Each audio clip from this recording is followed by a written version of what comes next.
Hello and good evening, everyone. Welcome to this week's hot off the presses episode of Primetime Gaming with Mr. Boomstick and Friends. I'm your host, Mr. Boomstick XL, and obviously, like most Mondays, we have a lot to cover, and we have a panel that I think you know mostly because they're here to give you the best gaming talk this side of YouTube each and every week. But we do have a guest making his first time appearance pretty much anywhere. So let's introduce our guest first. Now, obviously, he is someone that is on social media. We need to get this guy some more followers.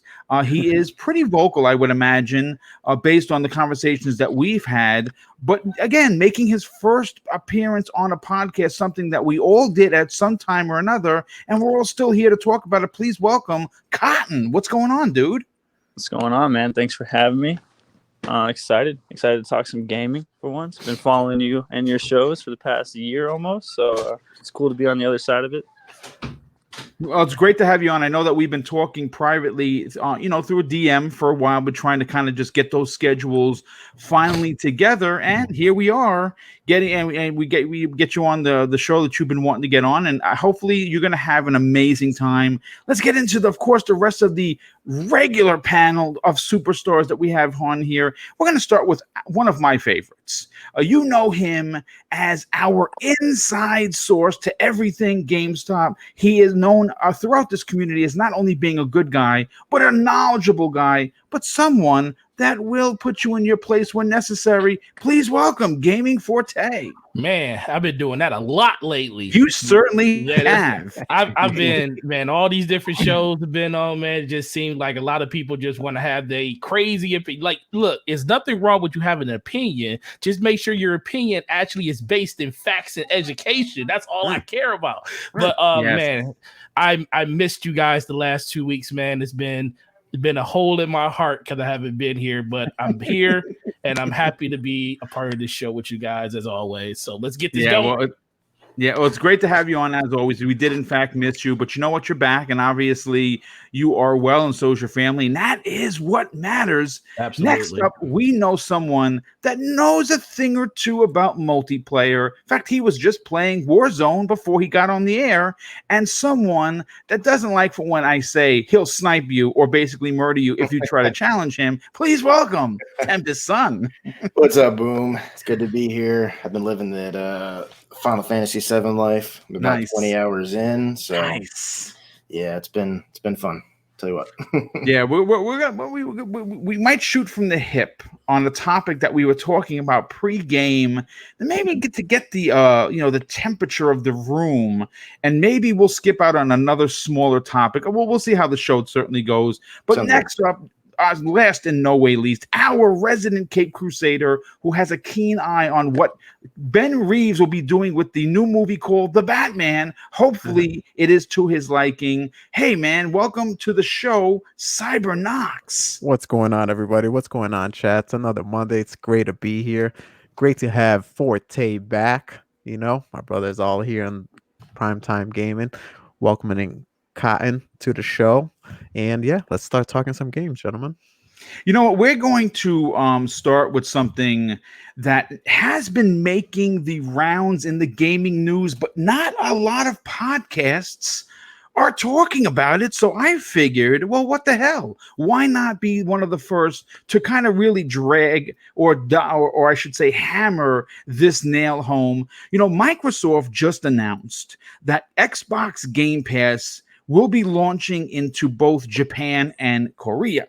And this is opening the door to a market that has remained closed for generations. This was all made possible by the unbelievable success of Project xCloud, which has been, by all accounts, a mega hit in those regions. Now, Microsoft's quote unquote Netflix of gaming has been at the core ideology since the inception of Phil Spencer's dream for Microsoft. And the plan that many in this community scoffed at has been an unstoppable juggernaut for Team Green. The unreal core value that consumers are treated to has been unmatched by both Nintendo and Sony. In fact, having day and date first party releases as well as some new second and third party releases seem to some as a death sentence, and this was talked about on several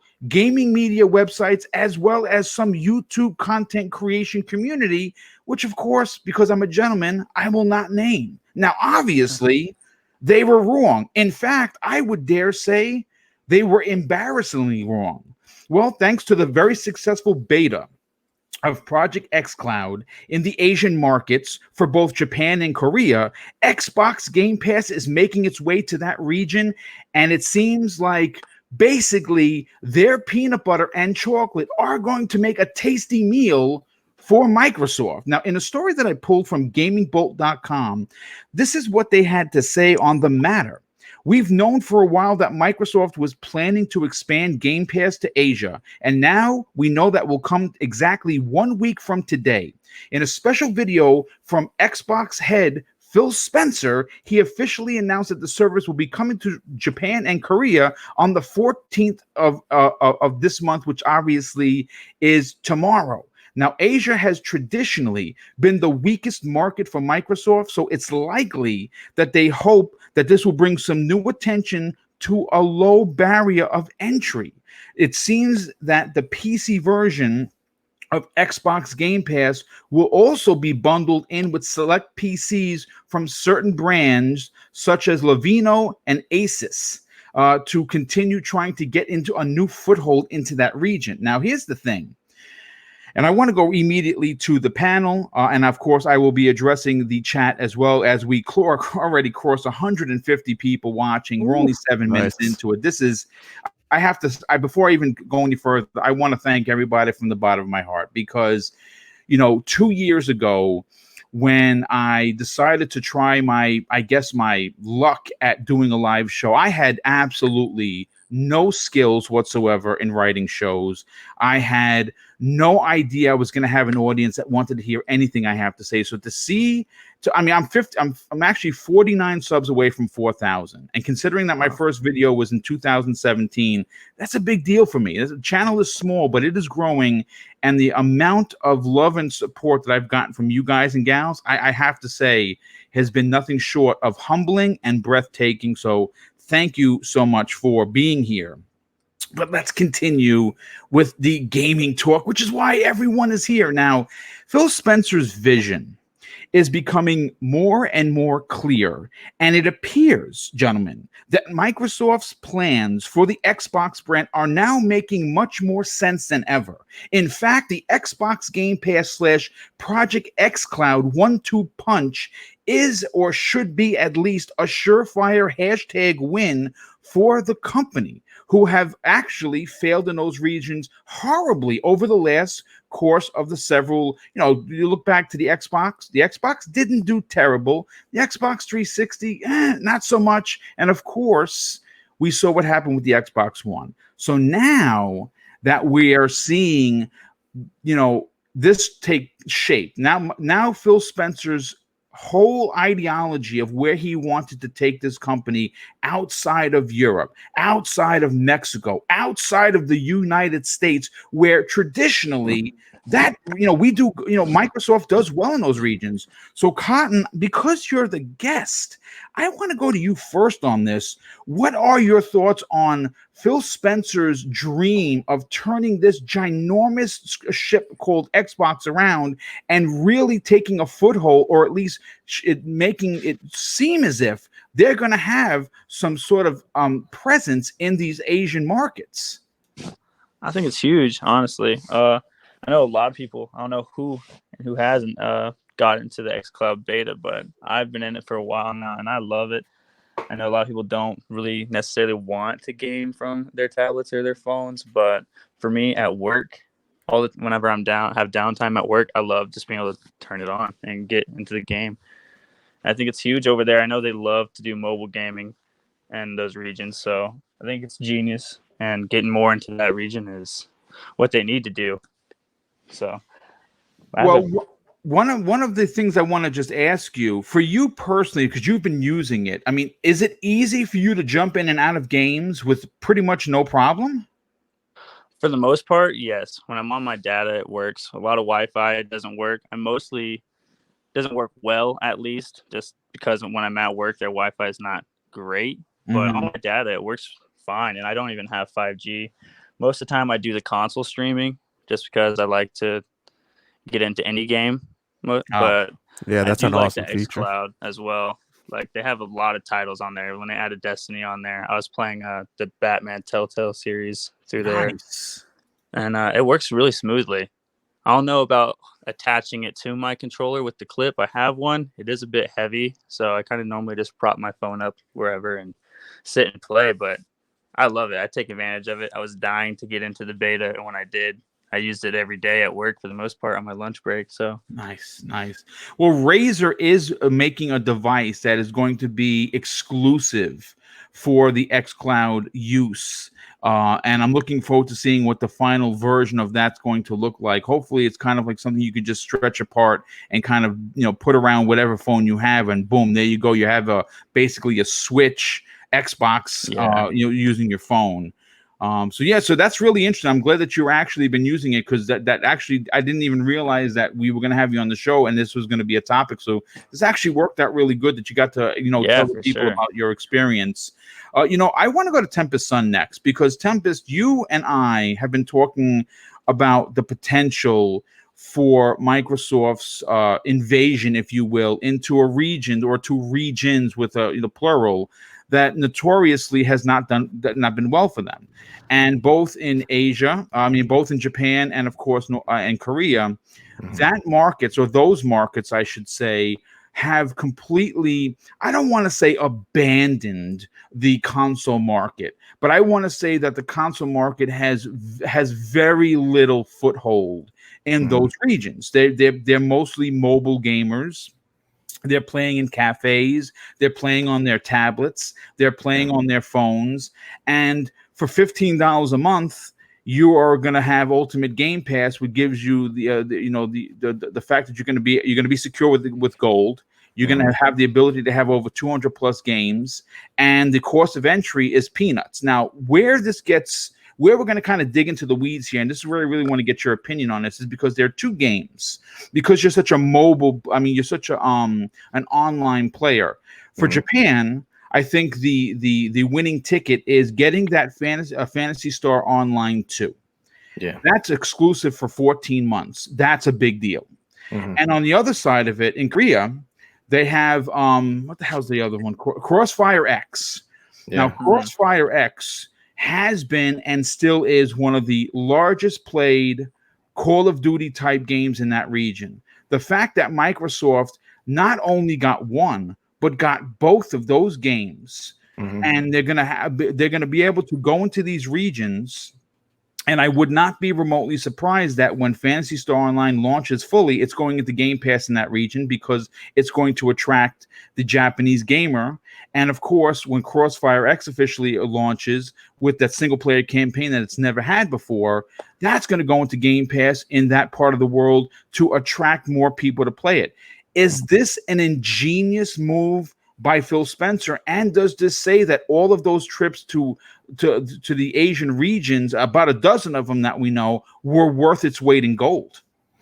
Yeah, absolutely. The Phantasy Star part of it, I don't know if that's going to really impact anything in Japan. It might a little bit, just because of the xCloud nature, the mobile nature.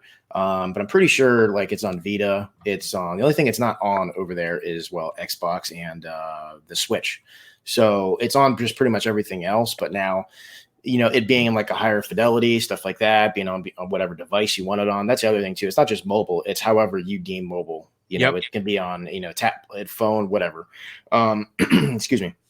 I think it'll still be big over there. But in the Korea, we're getting a new version of Crossfire. Crossfire still looks like the old version of Counter-Strike. It looks really old. So we're getting a new version of it. And xCloud has already been, just the demo or the beta has been huge over in South Korea. They're seeing higher numbers than I think we are over here. So they're going to eat that stuff up.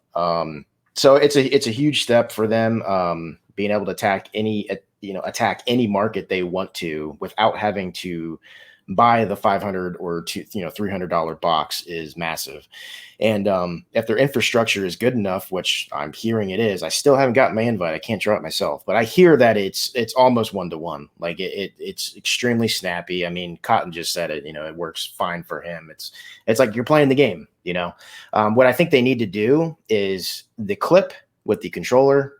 I mean, that's some people do it and it works for them. That's great. But I think Microsoft needs to, they need to do like what they did with Razer with like the little clips you put on your phone. I think somehow, some way they need to get a like third party They're deal. working. Yeah, they're actually working on. Phil Spencer actually had made mention of it, that they have several third-party deals that they're working, third-party developers that they're working with right now. Because I agree with Colin. I've been in the beta for quite a while, and the controller on the phone, it's a little weighty. Yeah. It just might be slightly awkward too. But what I'm talking about is like an actual handheld, something like with a screen like the Switch. Yeah, something just like the Switch. Tackle that market, and because the Switch is doing gangbusters over there, and like at least for Japan, they love stuff like they love some things with like American sensibilities. Like they love Disney. Disney is massive over there. Like the same Disney movies we get over here. So they like a lot of stuff over there. I think there's room for the games that they make over here. Microsoft are very different than what gets made over there. They're going to have an audience, and it was really cool going on that thread. The same one that I think is Yoshida or from Sony. He congratulated them. That was nice. Yeah, that was nice. That was really cool. But if you read that thread, there's a lot of Japanese people that really like Xbox, and it is a problem because there's a fan base over there, albeit very small. It needs to grow, but it's kind of a shame it is so small because I think there's a lot of people that would like it. The problem is I don't think it's really the Japanese people. I think it's the lack of effort put into that region by Xbox. I really do think a large part of it is actually Xbox's fault. And Phil has spoken on that recently. And one thing they need to do is do a global launch. Yes, they need to show that they give a crap and release the console the exact same time. And I've even heard it's just a lack of consoles in the stores. Like they're just not pushing it at all. I guess they wouldn't push it this time because the numbers were so drastically low for just the one. But get those consoles out there, and I think they'll eat it up, especially with the xCloud thing. You're right, it is huge, and this is how they become number one. Honestly, maybe not in console sales, but when it comes time for that quarterly breakdown of what they're earning, you're going to see that they're number one by a huge margin. Let me tell you. Well, listen, the one of the key factors in this whole thing, and again, remember, this is where we're going to get into a little bit of speculation town, because I'm going to assume, even though I have potential to make an ass out of myself, and that's fine if I do, but I've been saying for a while that Project xCloud is somehow or another going to be roped in to the overall Ultimate Game Pass. It only makes sense. It would seem counterproductive if Microsoft says, listen, pay $15 a month, get 200 games, get Xbox Live, you're good. Oh, and by the way, there's another separate charge. That's a Sony thing, and I'm not trying to diss Sony or anything, but we know how they nickel and dime their people. So I'm thinking that at least I'd like to believe that when Project xCloud is officially released, it is going to be wrapped up into it. Now, are they going to add some additional monies to that? I don't know. I don't work for the marketing, though I am looking for that. So if Microsoft is listening and you want to hire an older dude who's got some good sensibility and marketing under his belt, I'll take the job. But getting back to the point is that the price of entry without having to buy a console is, I think, what is going to be the contributing factor for these regions. Because yes, if you own an Xbox and you have Game Pass Ultimate and you want to play on your console, go crazy. But if you're someone that just wants to sign up for the $15 a month service and you game exclusively on your tablet, you game exclusively on your phone, or even a Nintendo Switch type device that Razer might make. Who the hell knows? That's Xbox branded, but they're not producing it. Razer's producing it. The potential for big sub numbers is crazy. Yeah. Yep. No, it's through the roof. Yeah, you're absolutely right. And, put in more of an effort too, if they start giving some of these developers some money, some stuff you can only play on Xbox over there. The people aren't going to be, well, it's Xbox, so why would I buy it for one game? It's not for one game. You have the ecosystem, and they have great internet, not Wi-Fi. They have great like infrastructure over there. Yes, they do. It's better than over here. Yes, in almost all areas.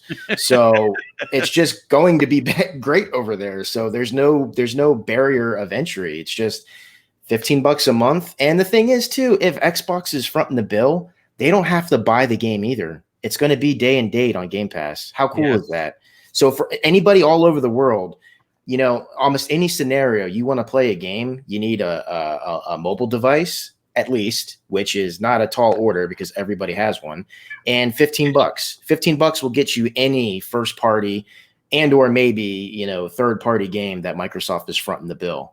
So that's powerful. It really is. Yeah, it's certainly a win-win. Listen, Cybernox, I want to get you in here because I want to save our good friend Forte for the end, because I have a business question for him. But oh boy, before I do, let me just catch up on some of these super chats. First of all, my very good friend Chaos Theory with the outstanding and very generous $2 super chat and says this: Prime Time with Boom made it live. Let's go. Yeah, it's great to have you here. I know that you've had a problem catching it, but I'm glad that you're here. Bounty Boom.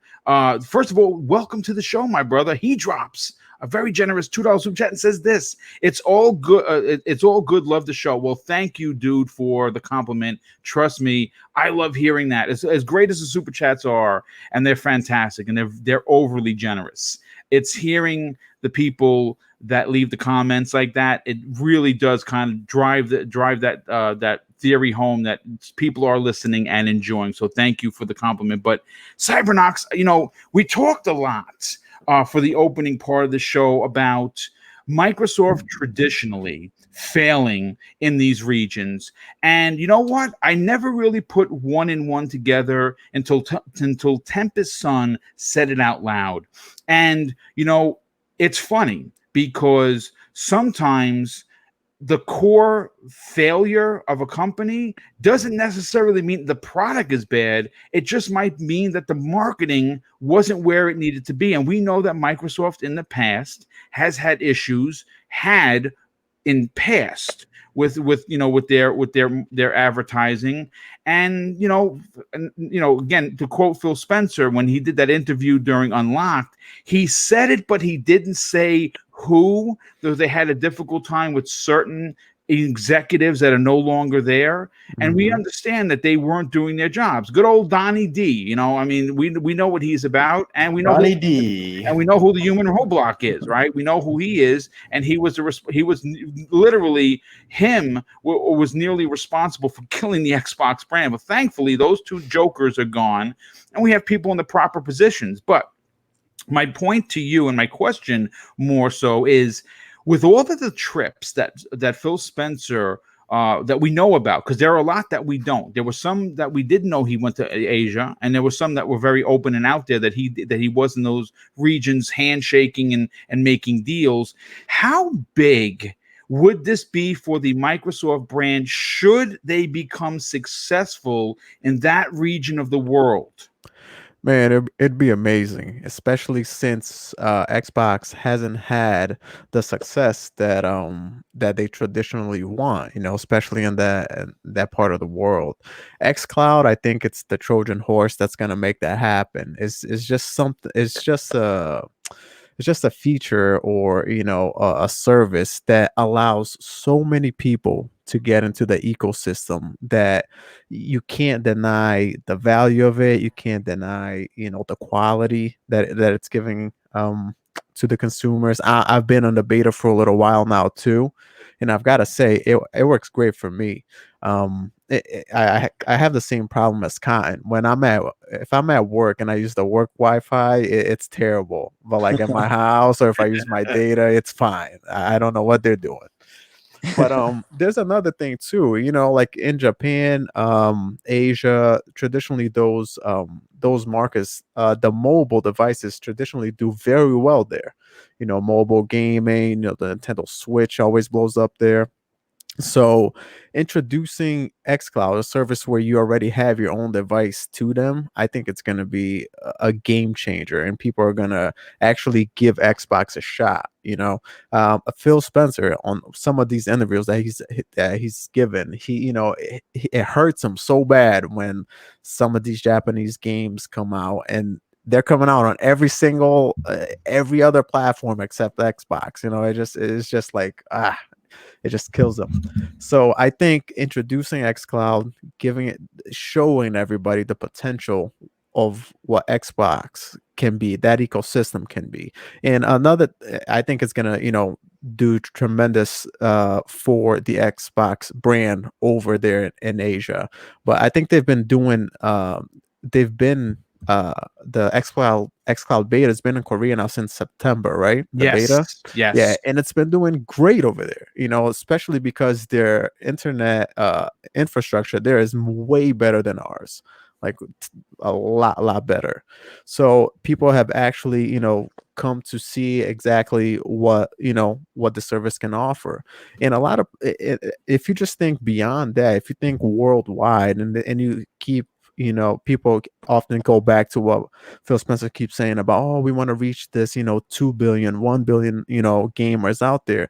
This can potentially do that, especially like all over the world. We happen to live in a country where we're fortunate enough that if we work, we pull a little bit of overtime here and there, we can go ahead and pretty much pick up an Xbox, like an Xbox One X, a native console that you can put under, your gaming gaming station, and then you can play it right there. You have your traditional hardware.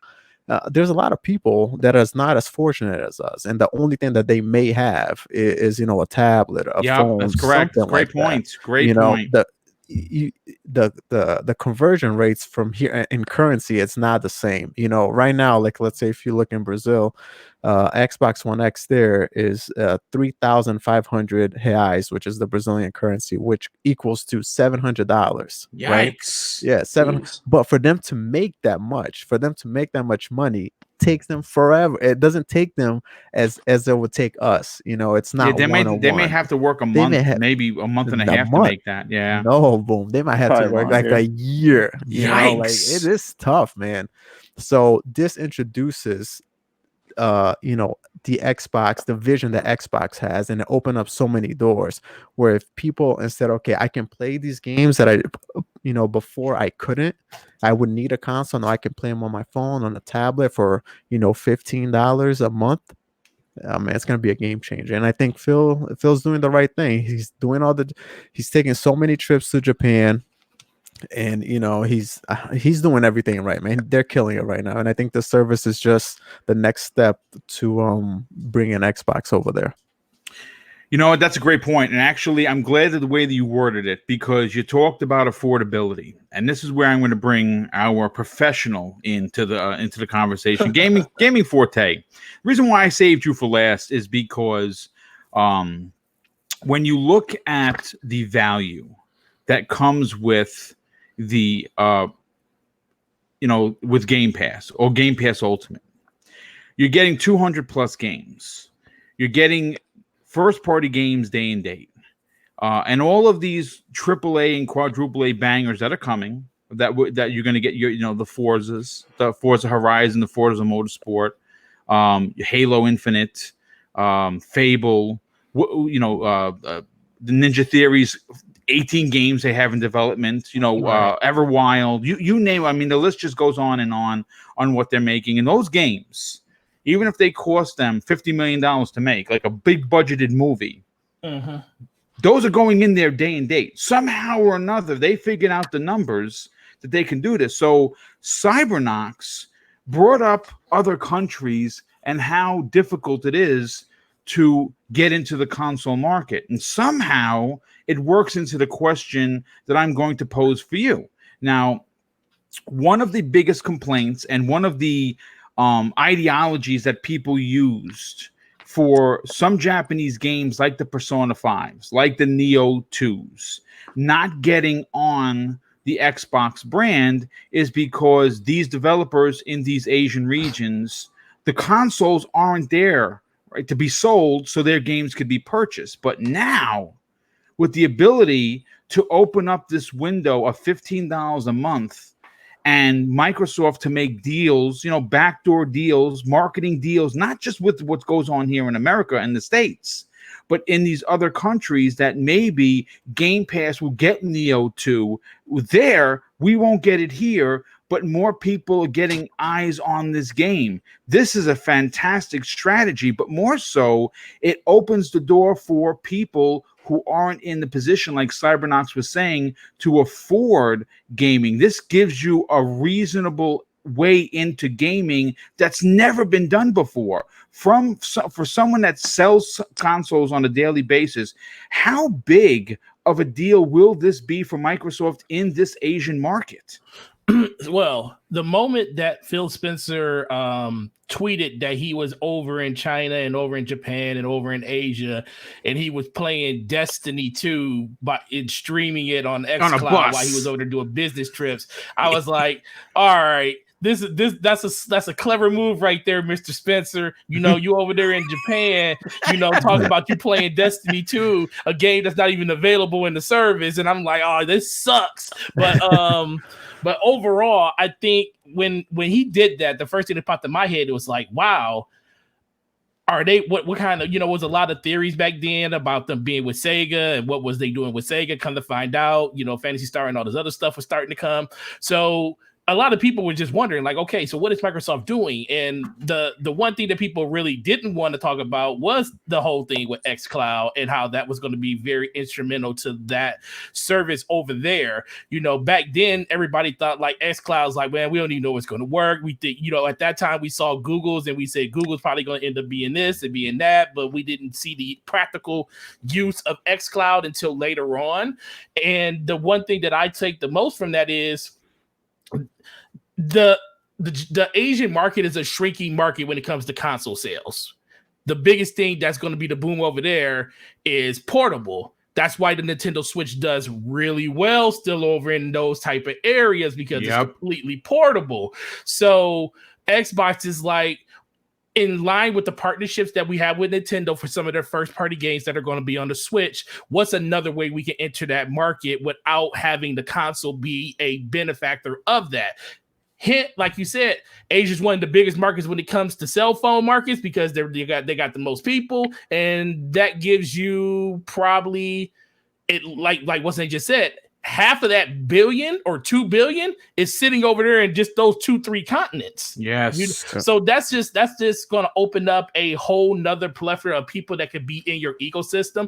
And the one thing I think it helps them with the most, people keep saying that gaming in Asia is smaller when it comes to the console space. It's not that it's small, because there's a lot of people over there. They just compete. Their money is, you compete with their money with so many different things. Mm-hmm. As of right now, Nintendo has everything when it comes to them. So they say, well, when a new Nintendo system comes out, I'm running over there and I'm getting it, because they see the value in the hardware, on top of that being something that they say we could play with on the go.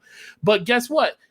If they had a reason to, maybe they would buy a console for their house. Maybe they would like to enjoy those games that they're playing on their cell phone or playing on their mobile devices on a traditional hardware in their house. And that is where Game Pass is the catalyst to get those people into that ecosystem. Everybody doesn't want to just play on their phone all the time. It's good if you're that person that's always on the go, you're always at job meetings and interviews and stuff, and you're talking big business and stuff. Yeah, that's cool. Play on xCloud, play on your phone, play wherever you need to play at. But when you finally make it home, just like that person, like we always say, I don't want to play on PC because I'm always looking at a PC every day when I'm at work. My eyes get tired of looking at a screen. I want to look at my 65-inch monitor, and that's what I want to play on. Yes. It's the same thing when it comes to this. Those same people that play on their mobile devices, when they finally get home, however long it takes them to get there, They don't want to look at their phone. They've been looking at their phone the whole time. If they still want to have that same interaction with gaming, especially if they're gamers at heart, that's going to be an avenue to say, you know what? I want to continue that story. I want to continue playing what I was playing. I only can do that on Xbox. Fine. Xbox said, and my Game Pass subscription, if everything goes the way we want it to, moves over to my Xbox too. So all those games I can natively just download to my system. Oh, then you have that's how the services sell the system at that point. And that's where Microsoft really wins at then, because now they got you locked up into two different ecosystems by paying one small price. And that's the one thing Microsoft needs to do the most. They just need to convince people that the ecosystem of Xbox isn't just the box. It's the platform that you participate in when you buy these games and you participate in these different services they have, like Game Pass for Xbox, Game Pass for PC, xCloud, that's going to hopefully tie all those two things together. And if they do it correctly, like I think they're going to do, because y'all just talked about it, marketing has been the bugaboo of Xbox the whole entire generation, with the exception of the last 7 to 8 months. Yes. The last 7 to 8 months have been pretty stellar. It has been Sony-like, and dare I say, breathtaking to an extent, because we were all yelling for certain people at the marketing staff to be let go because of the things that were happening at Xbox. And guess what? The one thing I always say about marketing teams is the marketing team should be heard but not seen. And we were seeing the marketing team more than we were hearing from the marketing team this whole generation. And they finally changed that in the last 7 months. So let's see if they continue to keep doing that, because I think they have a huge opportunity by just getting those Asian players and all those people in that ecosystem. And like I said, when they get home, they might want to pop a system, play a system game, and not play on their phone because they've been doing it all day. And that's where Xbox at their house could definitely take advantage of. Well, you know what? We also forgot to mention that, we know that Microsoft did a deal with Samsung, and they're one of the biggest TV makers. It's only a matter of time before the Project xCloud app is on your TV. So technically, they don't even have an Xbox then. You don't need the TV. They don't even need an Xbox at that point. They literally can just take a. Forte reminded me of what something that Phil Spencer said during an interview too, when I think he was like I don't think it was I think it might have been in Africa, and he was like he was trying to play Crackdown. There was like no Azure servers nearby, but he was able to ping off something, and then like everybody around the bus crowded around him to see him play. It was running like 10 frames per second, but people were just so excited to see something like that happen. And that's what xCloud does. It brings people together, it gives them an opportunity to play these games, and it's amazing. Yeah, no, it absolutely is. Real quick, gotta thank an awesome super chat of $5 from Bruno Carvel. He's from Brazil. First of all, dude, thank you so much, all the way from Brazil. He says this: as a Brazilian, I can say that Xbox is way more affordable than a PlayStation, and what hurts is the most is the price here is taxes and monetary conversions. Yeah, dude, I've heard that it gets very expensive. Hopefully they get this xCloud thing going, and maybe, again, I'm assuming that you're probably still going to want the box, but if you couldn't get the box and you were just playing it through the power of the cloud, who's to say where this is going to go? All I know is that right now, the plan that Microsoft has, or more specifically, Phil Spencer's plan, are all coming to fruition. And, listen, we'll be the first one to say that it's been a long time. 2017, 3 years ago, that it's been a bit of a crawl, but they're here now. They're hitting on all cylinders. Jared West, and I have to keep bringing up this dude because I don't know him personally. I only know his history because I looked him up, and I did a hope when he first got rehired here in early December.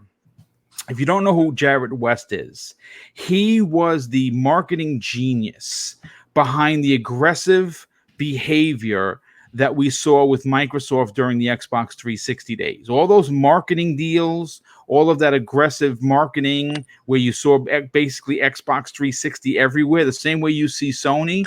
Well, he left right before the Xbox One was launched. And obviously there was a tremendous loss there from a marketing and messaging point of view. Things didn't go well. And since he's been in that position since early December, we have seen some pretty aggressive moves. And we also can't forget Cindy Walker. You remember, she's responsible for her idea is the one that pushed Phil Spencer to actually show the new console and Hellblade at the Game Awards. It was her idea to say, maybe we should do something we haven't done before, because what do we have to lose at this point?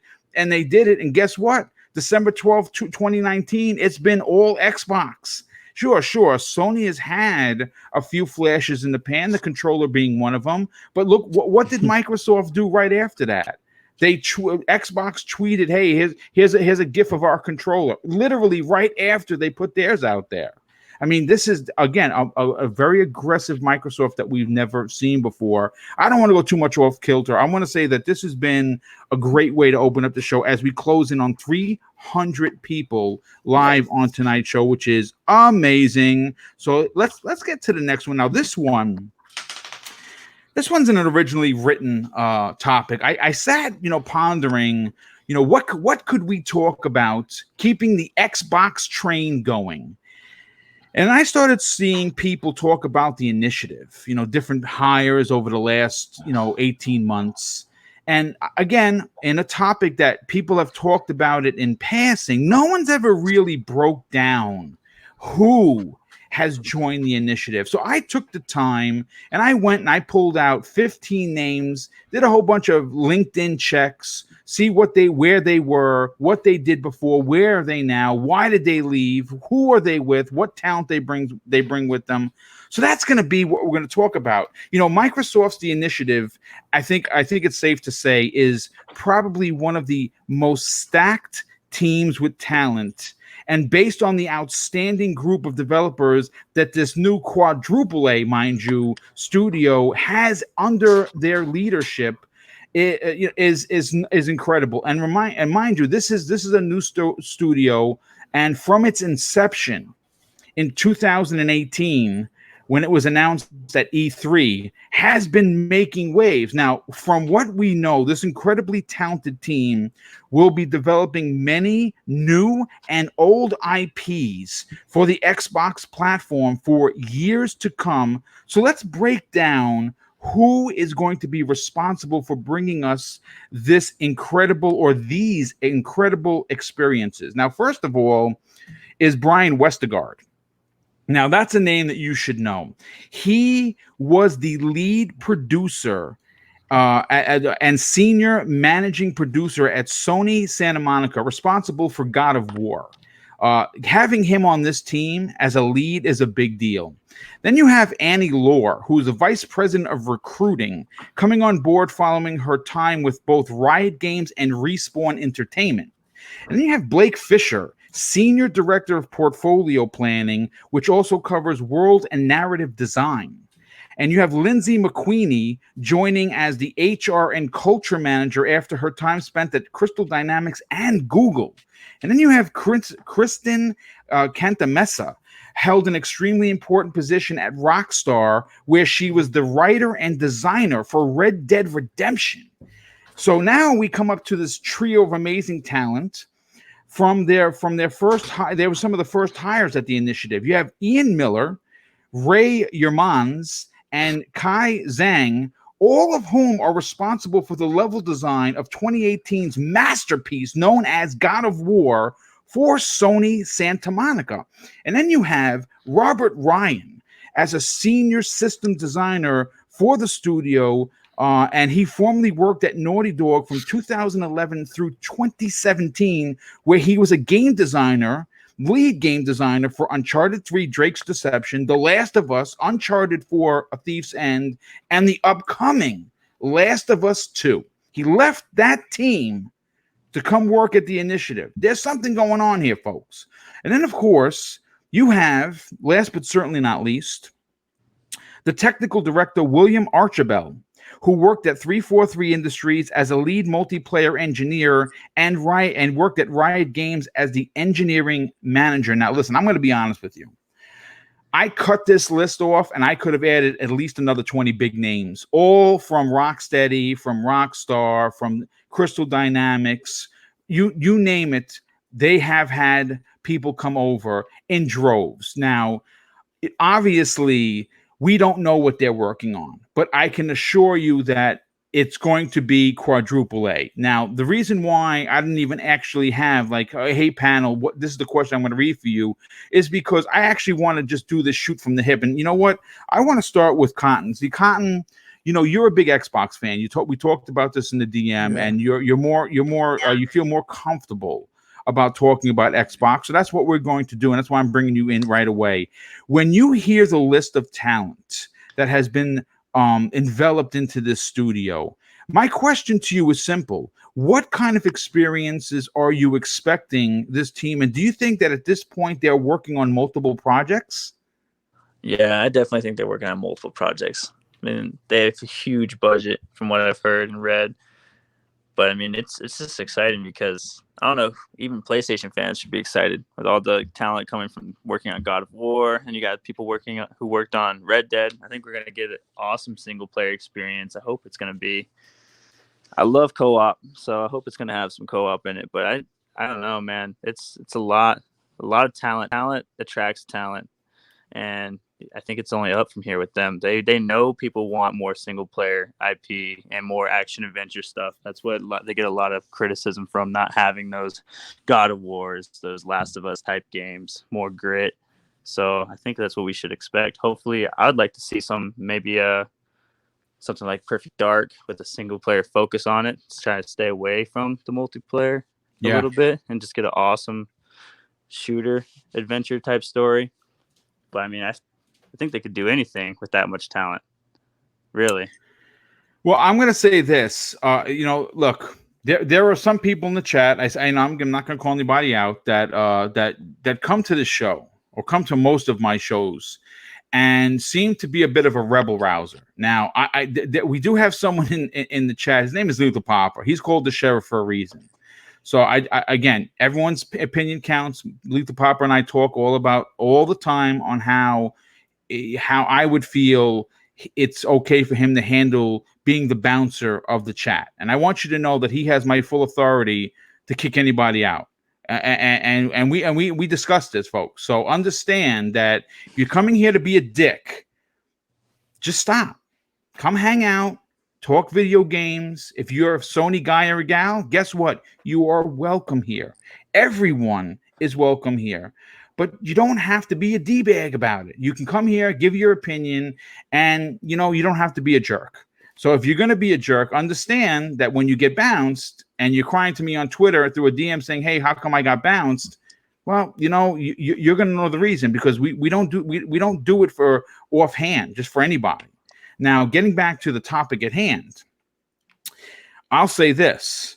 Regardless of what brand, what flag you fly, or you're someone like me who appreciates and supports all consoles, there is a lot to be excited about, not only just at Microsoft, but at this particular studio. Because if you're going to sit back on your heels and say, well, what Microsoft did before, I expect for them to do again, I think that you're being silly. Again, what Colin was what Cotton was talking about very simply is the talent that's stacked here is so immense. It's so talented. It would be the biggest travesty of gaming justice if they came out and just dropped the bomb. And I don't think that is going to happen. Cotton, is there anything else you'd like to add to to what you were saying before about what we could expect from this team? I don't know exactly what we could expect. I think it's just expected to be great, whatever it is. Like you're saying, I don't think it's possible it's possible, but I don't think it's really possible for it to flop. There's too much talent, and I think they all have their resumes they're trying to build still. So pretty sure they want success. And I think everybody should be excited. If you like games, more games that are great is what you should be looking forward to, and regardless of what it's on. No, that's a great point. Gaming Forte, I want to go to you next on this because I'm interested to hear your opinion. Obviously, in the course of a 6-year generation or 7 years now, when you count 2020, we have seen some pretty incredible first-party games from Sony. Obviously, I always tout Horizon Zero Dawn, one of my favorite games of this generation. I know a lot of people will disagree with me, and that's fine. That's fine. You look to God of War, you look to Detroit Become Human, you look to The Last of Us 2 is going to be an epic romp. Ghost of Tsushima. I mean, it's a stacked deck, and it's safe to assume that when Phil Spencer became the head of Xbox, he was now responsible for the entire company, and making that company great took a lot of effort. And in that effort, they needed to do something super important, and that was to sew up their first party holes. And quite frankly, they had a ton of them. Now they have 15 studios, probably more. There could be deals that have already been signed that the ink isn't even dry yet. We don't know. But needless to say, the initiative, being something that was created from the ground up, has attracted a ridiculous amount of talent. And you know something? People, again, no, this is not a jab at Sony, have been leaving in droves from some of Sony's biggest first-party developers to work at the initiative. So the question is, what the hell are they doing over there? Well, whatever it is, it's big, and I think it's multiple. For you, what are your expectations for the initiative and the amount of talent that's stacked there? So, for me, especially if we put this in line to what I want from Sony, and this isn't the carbon copy. What I want, what Sony has, is what I want Xbox has. Exactly. It's not. I don't want a carbon copy of that, but I do want those type of experiences. The experience that I'm thinking of, because I know what a Halo game is like. I don't want to. I don't want. It's like when I play Halo and I beat it. The joy I get is the experience of going through that journey, controlling the character, doing it, seeing the set pieces blow up in front of me all over the place, because that's what Halo is. It's all about set pieces and stuff. It's amazing, and I love the journey I went to. But when I'm done with the game, it's like, now it's just time to go play multiplayer. I want something from the initiative that made me feel like, spoiler warning, BioShock Infinite, when I got to the very end and I saw that line where it's always a girl, there's always a lighthouse. And I had that feeling of the F is going on, and it tied up a 3-game trilogy for me. And I was like, my mind was so blown, because I loved BioShock all the way through, and I had to talk to the next person. I had to find anybody. I beat this game before a lot of people beat it, and I was like, I had to find somebody to talk to about it. It invoked something inside of me that no other game ever invoked in me at that time. That's the type of experience I want to have from now. I want a game that literally not solidifies, but literally embodies the experience that you get with an adventure game. We already have shooters. We already have great shooters. We already have great racing games. But Xbox has never had that great action adventure game, or even just drama type adventure game that really brings the whole character narrative built into one ecosystem under the Xbox brand. And that's what I want for them. When I think of BioShock, when I think of Mass Effect, the way that I stood there in Mass Effect 3 contemplating which one of these 3 lights I wanted to shoot. But to me, for some people, those 3 lights were just 3 lights. But we don't bring that up. We don't bring that up for today. Look, we don't talk about those 3 lights. For those 3 lights, for some people were just lights. For me, it was a decision of 100 hours plus game that I played over 3 separate games that I literally had to call my brother. I had to call my cousin. I had to say, "What did you do? Don't tell me what the outcome was. Just tell me what you did." That's what I want their game to be. And that's a very tall order, because when you're thinking about a studio coming out of the gate trying to make something that is theoretically never, I'm not going to say never been done, because studios have done it before. They have made hits for being their first game. But when you have the expectation that they have on them now because of all the talent they have, That talent needs to produce something great, and that's Right. what I want from them. I don't want just another game from them. I don't want another game that I can say, dog, Xbox finally gave me a really great game. I don't want that. I want their game to be, Xbox gave me a game that I will never forget. And that's what Xbox needs right now. They need a game that when people think of Xbox, it's not Halo anymore. They need even if Halo is still the creme de la creme of Xbox, it's still the face of Xbox. They need something to replace it. Just like Ellie and Joel replaced Nathan Drake. Yes. When you think of Xbox, you don't think of you still know Nathan Drake is there. But you think Ellie and The Last of Us and Joel now, because that's what that game invoked in people to say this is something special. And what was Uncharted about? That's basically what goes on now. Mm-hmm. So that's what I want from them. It's a super tall order. But for an Xbox fan, I just want something that's gonna just take my breath away in more ways than one, like some of these third-party games did before, because the investment that I had in those games over the course of however long I played them. Phil Spencer, go hire Forte to go speak to the initiative before every session they have, so they can get amped up, because I want to play the game that Forte is thinking about right now. All right, man. I think that's exactly how a lot of people are feeling. Yeah. Well, I'm going to say this. If you look at some of the talent that has come over, their pedigree. See, again, you can put a whole bunch of chefs into a kitchen, and they could ruin the meal. Everyone has an opinion. Everyone is doing their own thing. But some of the talent tells me the direction they're going is we're going to get an epic story of a new IP or an existing IP with the potential for new stories. And like I said, I honestly, I've said this before on the Xbox Factor podcast, that I think that they're working on multiple projects. I don't think it's just one, because if you look at the talent that they've gotten people that worked with Grand Theft Auto in a big open world. They've gotten people that worked on Metal Gear Solid. They've gotten people that worked on Uncharted and God of War more specifically. You have people that worked on Tomb Raider. So all of this talent tells me that they're looking to create something in the action adventure genre. Now, I can't say whether that's going to be first person or third person. I would prefer third, to be honest with you. And I would prefer that over the shoulder third person, kind of like Tomb Raider. I would take an Uncharted or a Tomb Raider or God of War type game with a new character, with a new whole world that we have the potential to fall in love with, the same way we did with Marcus Phoenix and Dom and Master Chief. And just a 100 of other characters. So that's what I think that they're working on. Now, we know that their budget is quadruple A.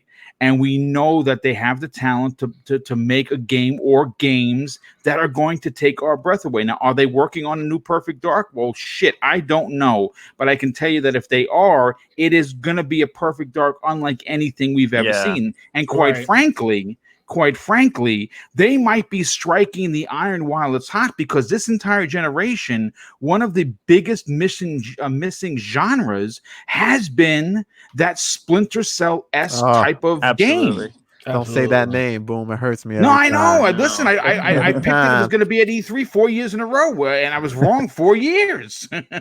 So trust me, I understand that it hurts, but I'm saying that right now, it's a void. It's a hole in gaming where we don't have someone who has an established background. And Joanna Dark, whether you know her or don't, is an IP that had two very successful titles. One more so far successful on the N64 than the 360 launch title.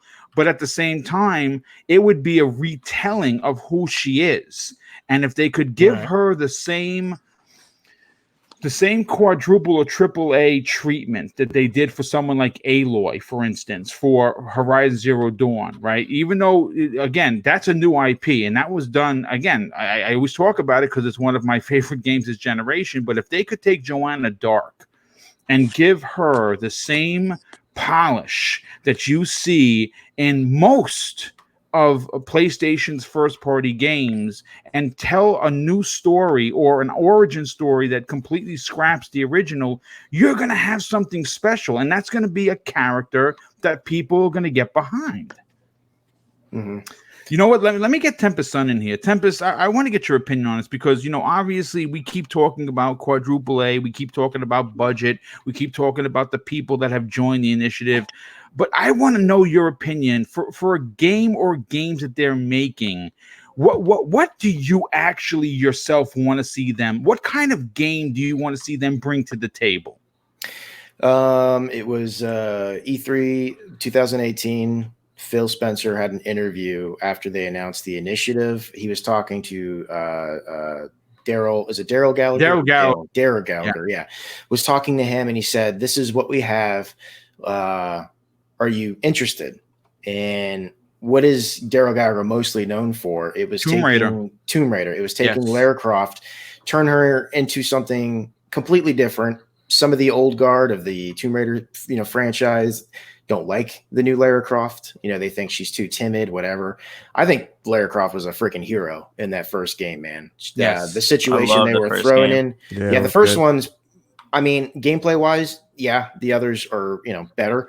But that first one, she was legitimately like a hero. I mean, one of the characters even said it, that character died later, but he was like, "You're my hero." And it was when she was at the tallest, radio tower and everything like that. And it was like, that was such a cool moment. That game was that I adore that game so much. And so when Phil said that, I thought, what do they have?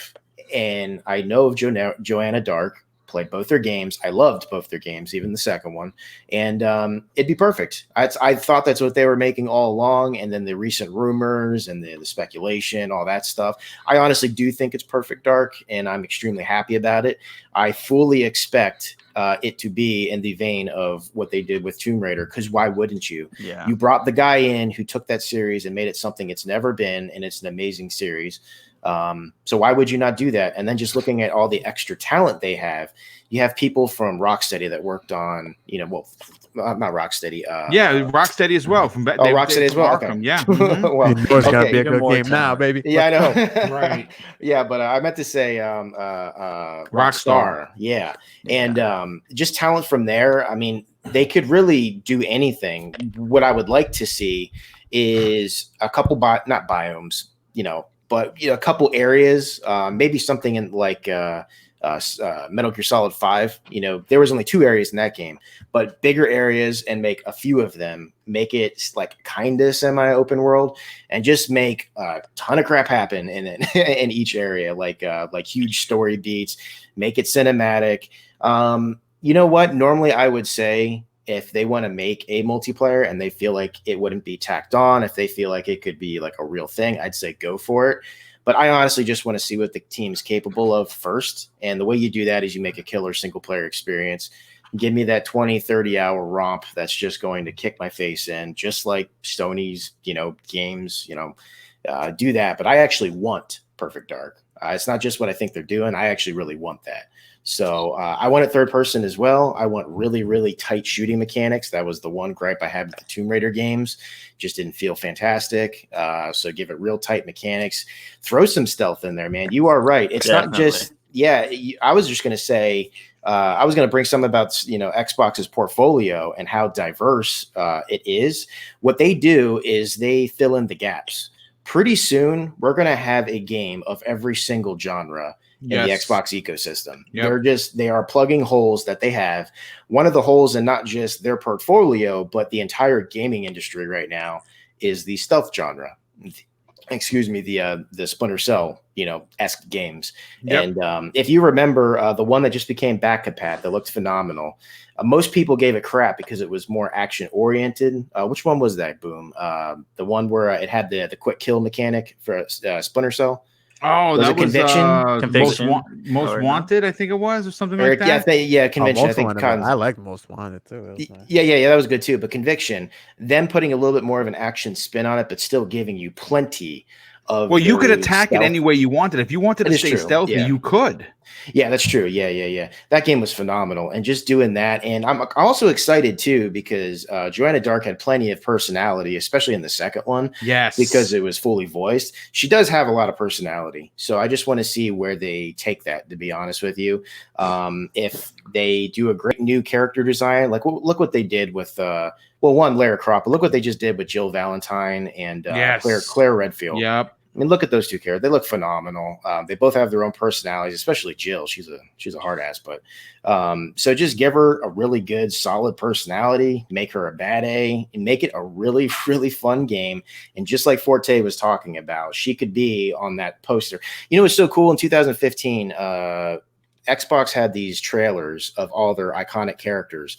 Marcus Phoenix, they had Master Chief in there, and then they threw Lara Croft in there because that year that game was an exclusive for a year. And so seeing Lara Croft up there was awesome. You could very easily put Joanna Dark and maybe even Senua there on that fold, and it'd be awesome. I'd take it. So. Well, you know what? Cybernox, I want to bring you into the conversation because, what's exciting isn't just what is currently going on behind closed doors at this AAA studio. No, that's just the tip of the iceberg or the cherry on top of the delicious sundae I'm going to serve you right now. When you look at what is going on currently on the other teams in Microsoft's 15 first party, right? We know that, let's take Ninja Theory, for instance. You have Project Mara, which is going to be a horror game, right? We know that already looks incredible based on some of the stuff that they put out there. You have Senua's Saga, Hellblade 2, right? So that's from that team. Compulsion Games, the dark horse, the one that no one is talking about, which I have been talking about this company. They're making a game currently that they use two games as what to describe their game as: BioShock and Uncharted. It's going to be a third-person action adventure game. Okay, so we don't know what that's going to be, but it's going to be a new IP. And everyone has discounted this company. I am telling you, folks, when you see this game running, you're going to be like, oh, that Compulsion Games. Oh, okay. And then we have Playground Games working on the worst kept secret this side of the world in Fable, right? So you know that there's a Fable being made. You know that let's take Obsidian, for instance. Obsidian is working on a multitude of games, one of which Phil Spencer has said he was completely blown away from. He couldn't tell Larry what it was, but it's a AAA RPG. And that's not the new one that they're working on. That's supposed to be a AAA Skyrim type game. So, I mean, if you take what we know is out there and then you add the cherry on top of the initiative, if you can't get excited about Microsoft, check your pulse, folks. I think you might be dead. So my point is to you, Cybernox, with everything I just talked about, how excited are you personally to see what the initiative is going to bring to the table with potentially a new or old IP in Joanna Dark? And could they be working on a multitude of IPs as well? Man, I think everyone here had excellent points, and there's no way for you not to be excited, especially coming from a team full of talent like the Initiative. You kind of mentioned it, Boom. Sometimes, even in sports, right, you can have a team that's extremely talented. You have all of these big dogs, all these big names on one team, and they don't end up coming through, right? But I don't think that's the case here. I think both the Initiative and Phil Spencer has probably,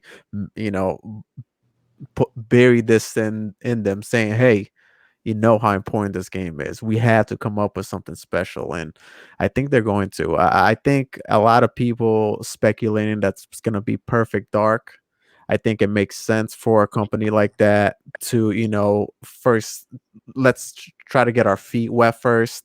let's create something here, something reimagined for Perfect Dark here, with the already known IP, and then I'm sure they have multiple teams working on things, and then come out with a big banger. Or maybe not, maybe they're just gonna come up with it with all the freaking, they're gonna do everything right off the gate, give us exactly what they're working on first.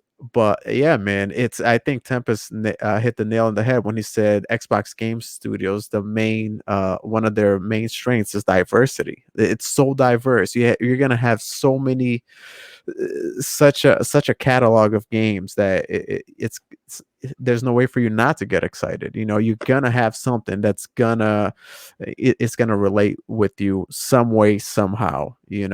I think to Forte's point is, we want something that we as gamers, we've been doing this for a long time, right? And we want a game that kind of has evolved with us, and I mentioned this with God of War. I think God of War, when you were playing God of War 1, you had a different mindset. God of War 2, and then finally this one probably, related with so many people, and it just evolved, it grew up and matured with them.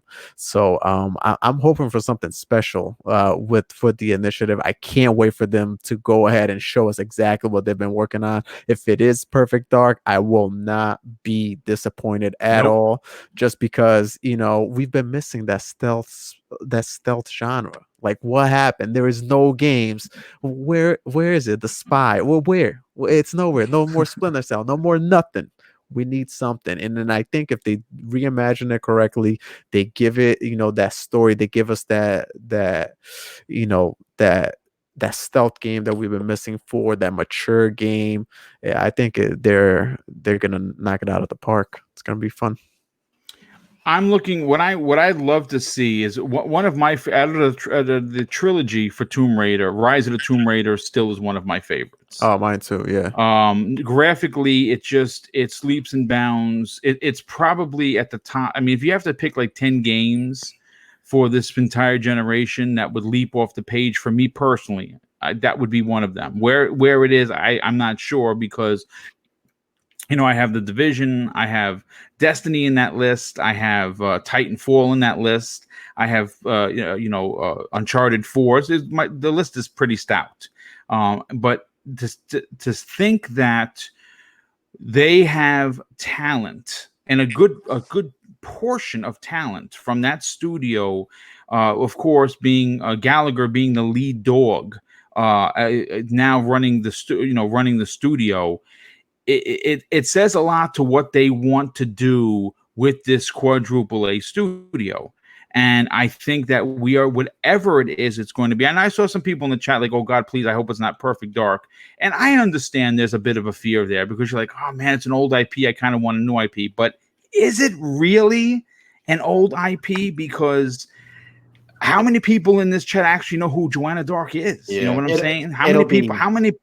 No, seriously, like, I'm not even like being a jerk about it. How many people even were alive when that game came out on the N64? Probably not a lot. The game will be so incredibly different than what it was, is my guess. Well, first of all, it was first person, whereas I think that they're going for a third person aesthetic. Again, this is my opinion. I have no inside sources. I'm just saying that based on the talent they've hired, it seems as if they're going for a third person narrative, a story driven, adult themed, realistic graphics, something that you easily find on the PlayStation 4. You're going to start you're going to start seeing that type of experience that has been absent from Microsoft's first party portfolio is going to be there, and not just there in 1 or 2 games, but in an abundance. And then when you talk about the Trinity for Microsoft, which of course I'm going to go into, like, if you're interested to hear my thoughts of the Trinity, which is considered Gears of War, Halo, and Forza. Tune in tomorrow, because I wrote an original piece that took up it was I think it was about 400 words that I wrote for tomorrow's a special edition Xbox Factor podcast, because a lot of people downplay the trilogy, the Trinity, which I think is stupid. I think it's foolhardy. But when you think about what we have coming, and you factor in a new Forza, a new Gears in the form of Tactics, because people are like, oh, it's the same old Gears. Well, you got Tactics coming, so then you can just take a Bobo and put it right in your mouth and shut up. And of course, the new old Master Chief in a way that we've never been seen the Chief before in an open world setting. I think we're all going to be very excited. The days of corridor shootings and just chainsawing people and driving the same Ferrari around, I think those have come and passed. But you know what?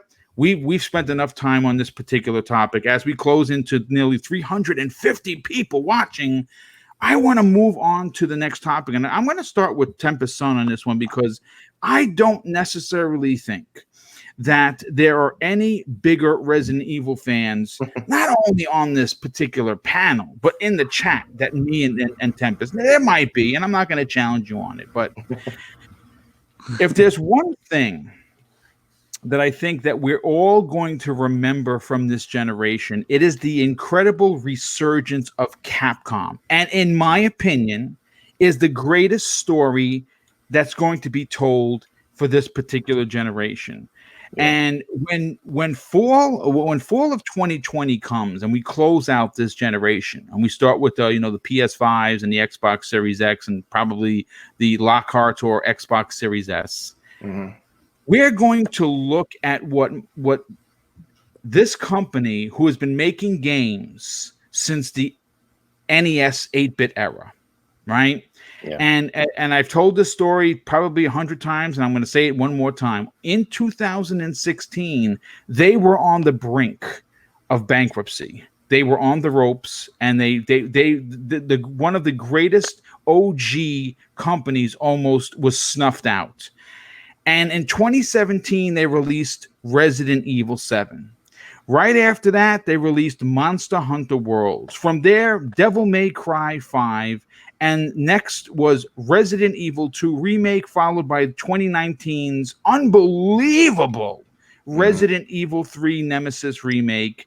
And there is still a lot for Capcom to do. Now, in a story that I pulled from GamesRadar.com, Resident Evil 8, The Village, needs to move the series forward, but there's some important lessons to learn from the past while still maintaining what the term survival horror means to the millions of fans. Now, the Resident 8 details that have been made and been made public in the last couple of weeks have been big talking points that are both fascinating and intriguing. Now, Resident Evil 8: The Village is supposed to be based on folklore horror that's combined with the occult. It kind of reminds me a little bit, based on the description of Outlast, which is also in first person, which was fantastic if you never played either of them. Now, what we do know for sure is that the leak from the leak that has been making its ways around the interwebs is that Chris Redfield will be making his return to the series after his brief appearance in RE7's DLC Not a Hero. And the leak also claims that there will be a new stalker enemy like Mr. X and Nemesis, who is hunting you down from the start of the game to, of course, the ending. And I really do like that mechanic. I mean, again, I don't know how many people appreciate the horror that comes when you're on a bottom floor and you hear Mr. X above you stomping. Some people look at me like, you know what? That's just not for me, boom. And I hear you. But like I said, Resident Evil 3, I've beaten 4 times so far. As a matter of fact, I got an S ranking just the other day. I beat it 1 hour, 51 minutes. Now I'm going to go back in and probably beat that another half dozen times before I'm done with it. I got to get that unlimited rocket launcher. I really do. But getting back to this, the game apparently is going to be set in Europe and gives a fan favorite, Chris Redfield, an integral part in the story. But what's very interesting about RE8 is that it actually didn't start out as RE8. In fact, it was mentioned by the Aesthetic Gamer, who originally broke this, story said that it was going to be Resident Evil Revelations 3, which, if you remember, those are offshoot stories. Now, some people don't consider them to be core Resident Evil stories. I happen to like both of them. They are. Yeah. I mean, there may not be the Resident Evil games that we all know and love, but they are still a part of the series. Now, here are some tweets from the Capcom leaker, and his name is the Aesthetic Gamer. He says this: the iteration of Resident Evil 8 is going to surprise a lot of people.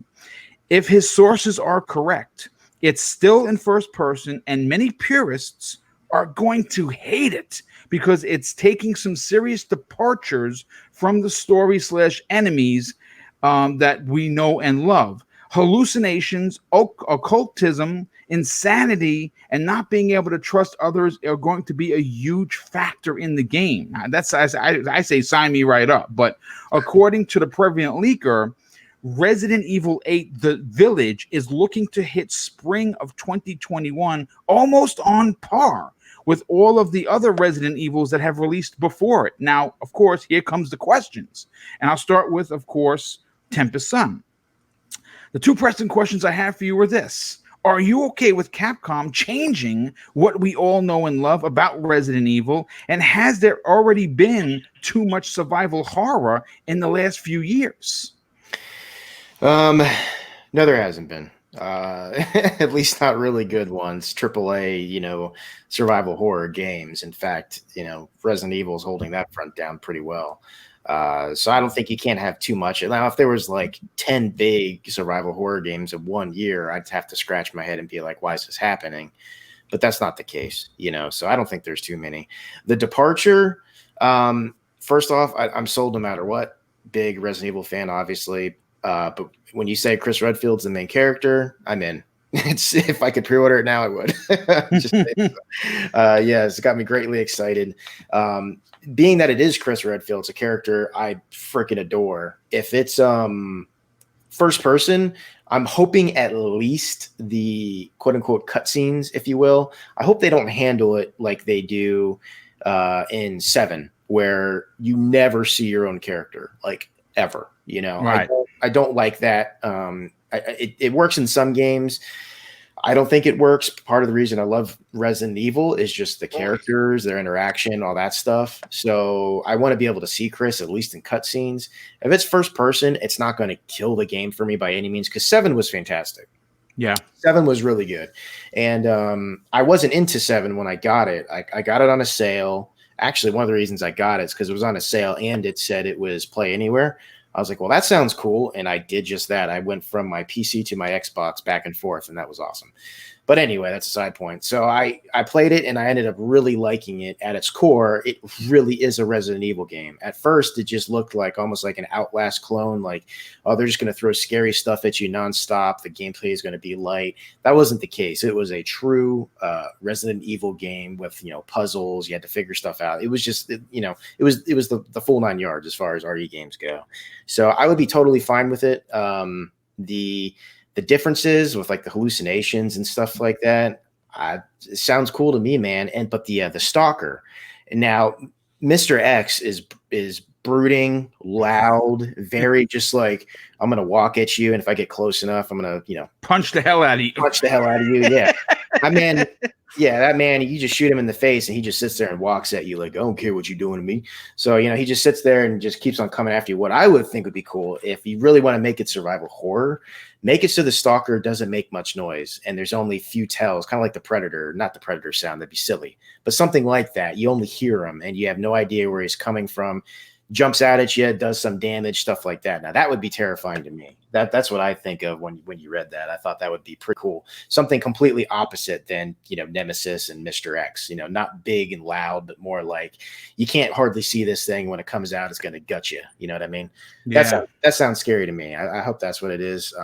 No, it's exciting stuff. The fact that it was going to be Resident Evil Revelations 3, Revelations 1 and 2 they're both actually good. I mean, they're before they use the RE engine.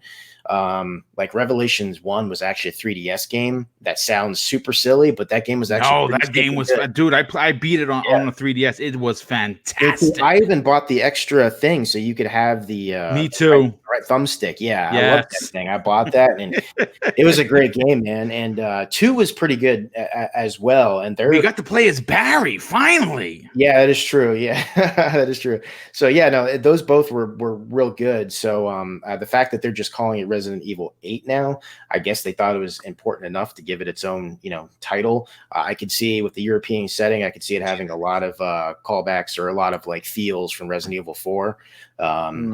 So I don't know. I'm excited for it. Sign me up. I'm almost still though. This is going to sound silly because this is new, but I love the old game so much, and with how good RE2 and 3 are, I would actually prefer to get a Code Veronica remake before I get Resident Evil 8. I know that sounds terrible, and people probably want to shoot me out. Not at I all. would You know actually what? prefer that.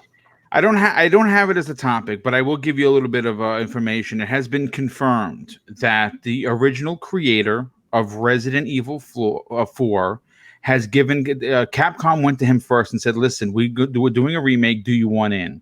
He said no, but he gave them the blessing. He is helping from a distance. Okay. RE4 is being remade in the RE engine and is coming out in February of 2022. That's confirmed. Wow. Well, it's confirmed rumor, basically. Yeah, but yeah. So that's going to be the next one. Code Veronica, I think that's going to take a while because they're really going to have to. That was fantastic. I mean, that was the opening scenes to one of my favorite in video game history. But getting back to RE8, man, look. I'm going to be the first one to tell you. I have Resident Evil for me, and I think I've said this numerous times on the shows, how important of a franchise it is for me. It's my favorite franchise of all time, and I've been gaming since 1978. To know that we are going to get remakes probably of everything in this new RE engine excites me as a fan because I got a chance to play these when they were horrendous looking, even though I thought they were great. And now they look next generation. It's incredible. I'm very happy as a Resident Evil fan.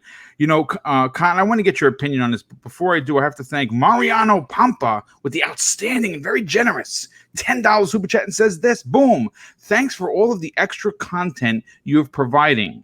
Appreciate you and your guests. Everyone stay safe, stay home, and play some games. Yes, thank you so much for the generosity, but thank you also for the outstanding compliment. It is my pleasure, my friend, because trust me when I tell you, me writing these shows and doing the extra work, it's actually it's my zen place, believe it or not. I know there's some people like, wow, boom, you put on 4 shows, it's so much pressure. Actually, it's really not, because I enjoy writing and being able to produce these shows to actually 300 plus people almost every time I do a show is very, very exciting. And and again, it's my zen place. So it's helping me as well as it's helping you. But thank you for the compliment. Okay, Cotton's here. Let me bring him back in. He jumped out. Cotton, are you there, sir? Yeah. Okay. Somehow it dropped me out, but I'm back. Okay.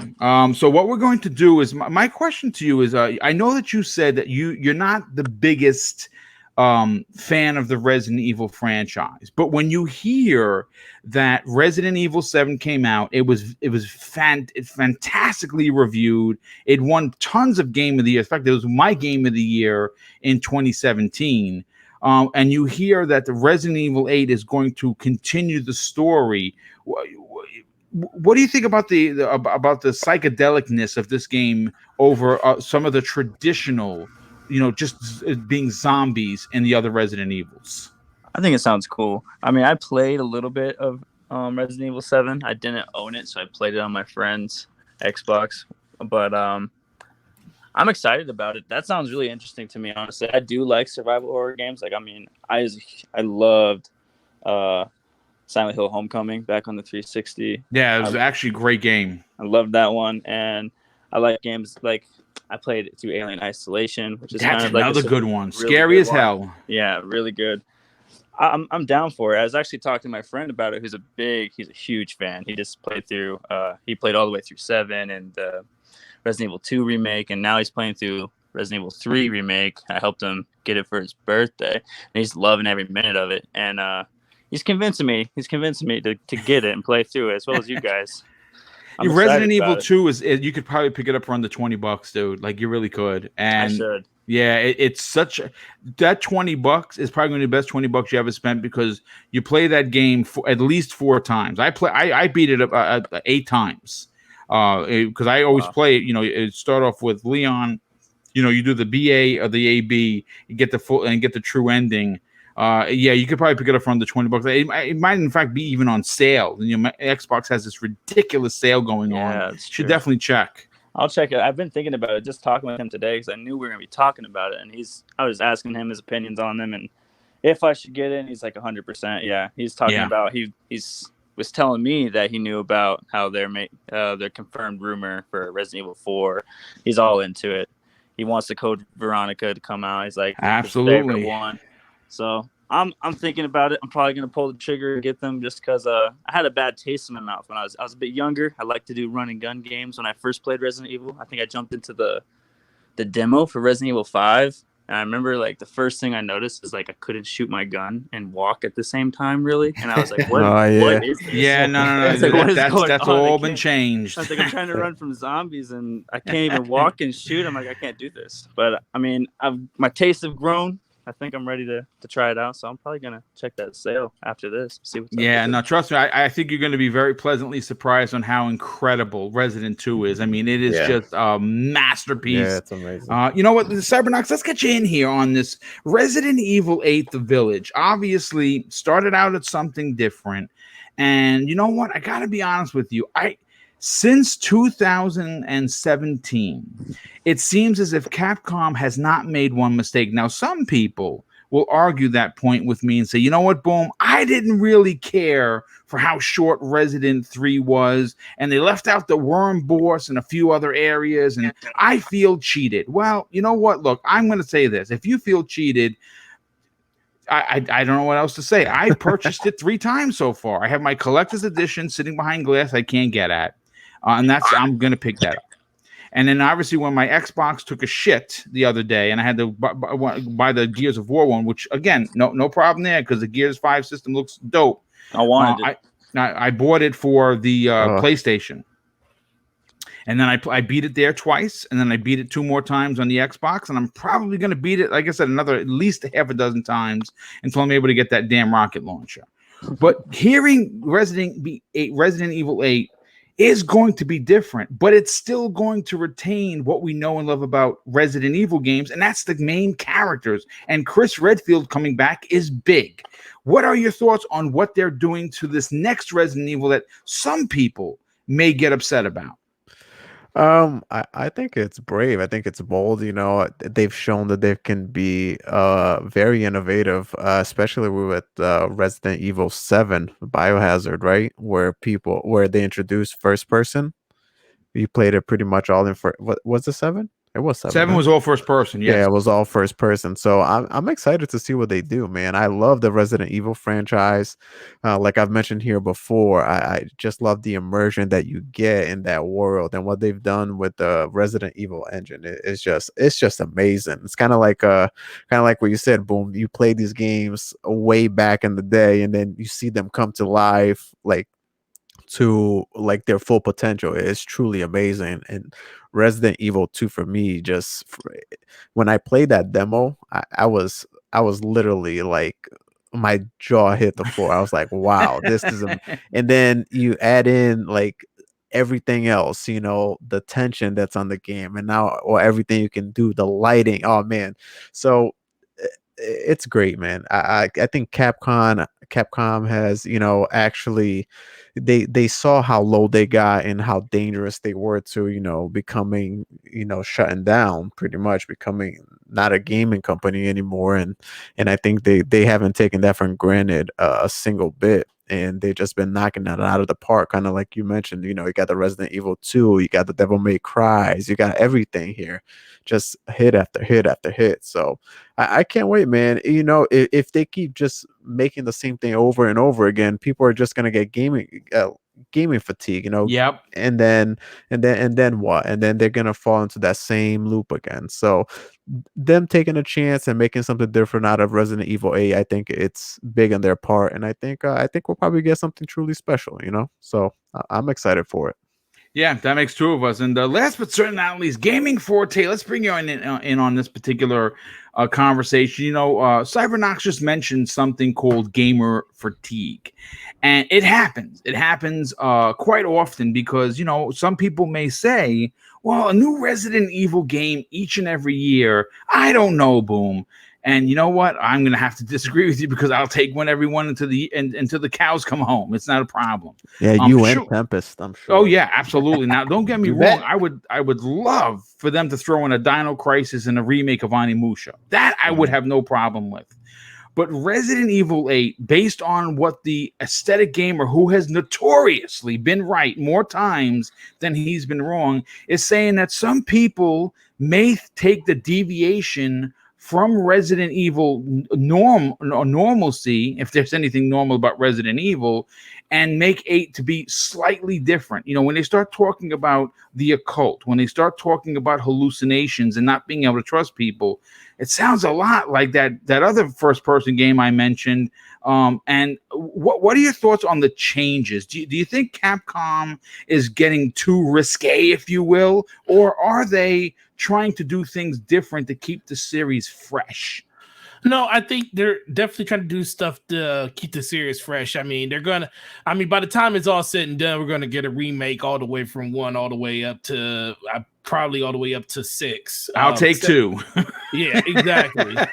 Right. Yeah, exactly. So I think we're going to get all of those all the way up to that point. I think the biggest thing with them is, as long as they keep as long as they keep giving us newer experiences, they can make all of the remakes or anything that they want to make for these games and stuff. Monster Hunter was a really good hit. The new Devil May Cry was really, really good. So just coming over the course of especially this both generation. On Game Pass, by the way. Both on Game Pass, by the way. Absolutely right.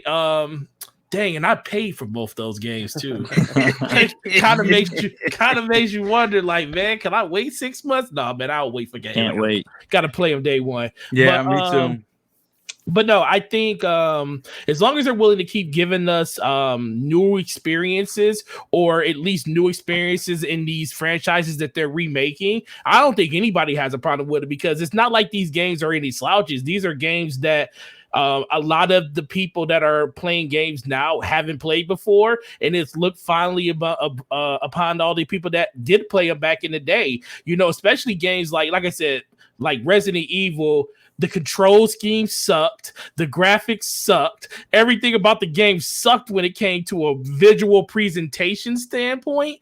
But the way it made you feel, the way you interacted with the game, was some of the best gameplay you ever had back then. So, yeah, just to be able to see what those games were meant to be like as you play through them now is what makes those appealing to people. That's what I like about what they're doing now. And then they just keep refreshing it with new experiences on new games like Monster Hunter, like I said, with Devil May Cry, bringing those things back out. But as long as they're doing that, I think we'll be personally fine. Me personally, I just want them to just keep pushing the envelope, keep doing more, investing more. You have a brand new engine and an RE engine. It could definitely be used in other games outside of just Resident Evil, because it does fit very well in that over-the-shoulder, third-person perspective. But this gives them an opportunity to say, hey, let's experiment on other things that we can do and other things we can make. And that's what I definitely want to see from them. But as of right now, for a company that literally was teetering on the brink of not being here, and the only thing they had was basically Street Fighter holding them up for the longest, they're doing pretty well for themselves. And I don't hold this against them for going into this whole remake model, just because they need to build capital back up. That's what these games are helping them do. They're able to build a war chest with all of the money they're making off these games. And I'm not going to say with little effort, because it is a lot of effort to still make a game. But once they made Resident Evil 2 and they made the RE engine, now they can start to reap the benefits of what that engine can do for them on all the supplicant games that come out after it in the Resident Evil franchise. All they got to do is just the touch-ups and stuff like they did with Resident Evil 3, and still reap the rewards of something that they built basically for RE2.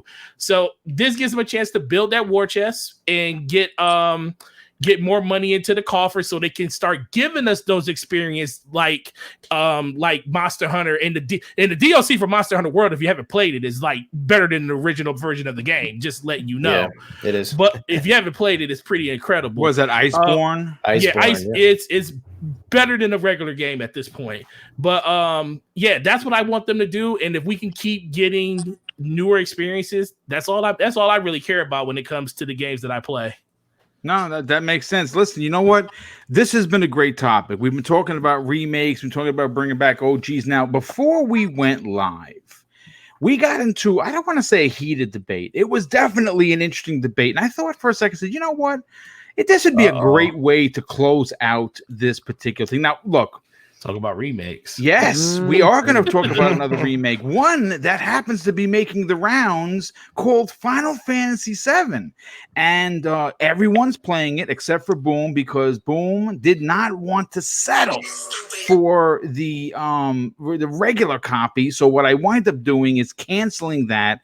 And I was able to get my hands on the deluxe edition that comes with the collector's tin, the soundtrack, and that dope-ass art book. So it's coming. It should be here either tomorrow or Wednesday, so that's fine. You know, I'm playing some Resident Evil, I'm playing some Doom. I just beat Terminator, Resistance. If you didn't play it, wait for a sale. My God, that game is so good. No one is talking about it. Again, it's not the most graphical type of game, but it's a game that you should definitely consider if you're a Terminator fan. But I want to talk a little bit Final Fantasy, because really not so much are we talking about the game on how good it is and the materia and the, you know, in the feels you get. The question that was posed, and Cybernox, I'm going to you first. Okay, can a remake like Final Fantasy VII be given the Game of the Year award over something? And again, it's not going to happen. We don't know, but this was what was brought up, so I'm going to bring it up. Do you, and this is for the chat, 300 plus people we got here, do you feel a remake, even though it's an OG, even though it gets you in the feels, even though it brings back those memories that when you were a kid playing it for the first time, you're getting that same nostalgia is one hell of a drug. You know, Mooch says it all the time. Could a game that's been remade be given the award for Game of the Year over something like a Cyberpunk 2077 or even The Last of Us 2 being a remake? That is the hot debate. So Cybernox, I want to go to you first on this. What are your thoughts and your answer to this? Be respectful. Be respectful. Oh man, Be respectful. I am, because before, you know, pre-show we were talking about this, and it was very, very, very entertaining. On my personal opinion, first of all, full respect, I haven't played Final Fantasy. I haven't played any Final Fantasy. Okay, so it's not just about this, Final Fantasy VII remake. It's just about remakes in general. I think once you already had that let's say the source material, and you're remaking it from that. Not to say that the remake isn't not something great, something, you know, it's not a masterpiece. I just don't going up against an original IP. I don't see how that does it. You know, in my personal opinion, I don't think a remake should win a game of the year. But if it does, I'm not mad. You know, that's just how I feel. I think it what it does too is I don't want to say incentivizes developers to just keep revisiting their old source materials, to keep remaking those, re-envisioning them, and just you know, putting something out there that, hey, there's a nostalgia for these games. People grew up with these games and they want to see it full-fledged. Let's just keep remaking these old IPs, or, you know, bringing them to their full potential. And there's nothing wrong with that. Just in my opinion, that decentivizes these developers from creating something new, you know. And I think that's what's happening on the Xbox side, or previously. We were just getting the same old stuff over and over again. We weren't getting anything new. And that's my biggest thing with remakes. I have nothing against remakes, especially when they're done correctly. We were also mentioning, and I just mentioned it previously as well, Resident Evil 2 just amazing, like like. But I've played that game before. I was obviously I wasn't expecting to, the visuals to be as good as they were, but I knew the story. I knew what was going on. It's something that I've seen before. Now, this Final Fantasy, which I've also mentioned to Forte when we were talking before, I said, how much of it is it uh of game of the year remake, or how much of it is in nostalgia of you, being immersed in that world, interacting with that world that before you couldn't really see. That's my biggest thing with it, and that's it. I think besides that, I have nothing against remakes, but just when it comes to game of the year contention, especially on a game with like Final Fantasy 7, I hear a lot of people putting it, as their game of the year. That's I the have talk, nothing wrong dude. with that. Lot Yeah, of a lot of talking people about that. And it's only, let's say if it's going to be a trilogy, it's only a third of the game. Now, It's funny you is should that say right? that. Yes. The game, you haven't finished the game, but can that game like that win game of the year? But that's just my, my pet peeve with this thing. Nothing that has anything to do, not wrong with it. There's nothing wrong with it. Bringing these like 20-year-old games, to the modern mechanics and visual fidelity that they can accomplish. But in my opinion, a remake shouldn't never be, game of the year. Okay, That's you know just what? me. Real quick, because Elemental P actually agrees with you. He said it should be recognized but not honored as a game of the year simply because it's not complete. Yeah, unless it's a Batman game, then I'll Yeah, well, that's a horse of another color. I mean, you do represent the capable listen, Theta, but I'm like, my opinion will stay like that for all of them. you know what, Gaming Forte, I got to go to you next because you obviously had a lot to say in this private, now public conversation that we had prior to going live. You have put a significant amount of time into it, and you are thoroughly enjoying it. And you actually were the one that says that this game gets you in the feels, especially if you have a relationship with the OG Final Fantasy, which everyone knows that I cannot wait because I loved the original. What are your thoughts on the Game of the Year Talk 2020? So I'm gonna be respectful here. I'm gonna be respectful here. So I'm not gonna trounce Cyber for saying what he said, because he's not wrong. Ultimately, should a remake win game of the year? I'm kind of against that. I am. But if there is to be something to me, if you was to make a case for anything, as of right now, this game is beyond any remake I've ever played before. And I'm only about halfway through it. As of right now, yes, this game does get you in the feels. That's what a remake is supposed to do. It's supposed to embark all of those feelings that you had when you played the original. But on top of that, what is it doing that's new? You are getting story that you never got before in Final Fantasy VII before. You are getting branches of individuals and quest lines from other people that you never had these type of interactions with before. Dare I say, by the time you played Final Fantasy VII and by the time you got out of the first area and probably to the second area, you really didn't have a real connection with these players like you have right now in the first 5 to 10 hours of the game, because of the exposition they put and just getting you to care about the characters even more. It took me almost 20 hours to actually care about characters of Final Fantasy VII when it first came out. And then it was just the joy of the ride going from beginning to end after that. This game, it's more about the storytelling, giving you the ability to appreciate what you didn't have in the past versus what you have now. And that's why I think if any game can do it, it would be this one. Now, I hear the thing about people saying, well, it's only part of a game, and can you really say part of a game can win game of the year? And you know what? You're absolutely right. That would be a bad precedent.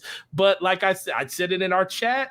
Shout out to my man BG over at Broken Games. He even said he was like, if this game gets nominated for game of the year and wins it, that's an indictment against all the other games that were in that category. That means they need to step their game up to be a better game overall, because right now, this game, playing just 10 hours of it, is literally my game of the year as of right now. Nice. There is nothing about this game that doesn't pay homage to everything it was before and marry what it is now. It is like the perfect marriage of what Final Fantasy used to be to the combat system to what it is now. When you run around with Cloud and you got your Buster Sword out, you feel powerful, and you feel the arrogance and the storytelling that this character had when you just looked at it as text on the screen. Now you got fully voice acted characters, and just the relationship building between all these characters. I get more exposition of that than I've ever gotten Final Fantasy VII. There is more dialogue in the first 10 hours of this game that probably was in the whole freaking original version of the game. So they did a lot to speak to what the player base and what they wanted to see Final Fantasy actually be.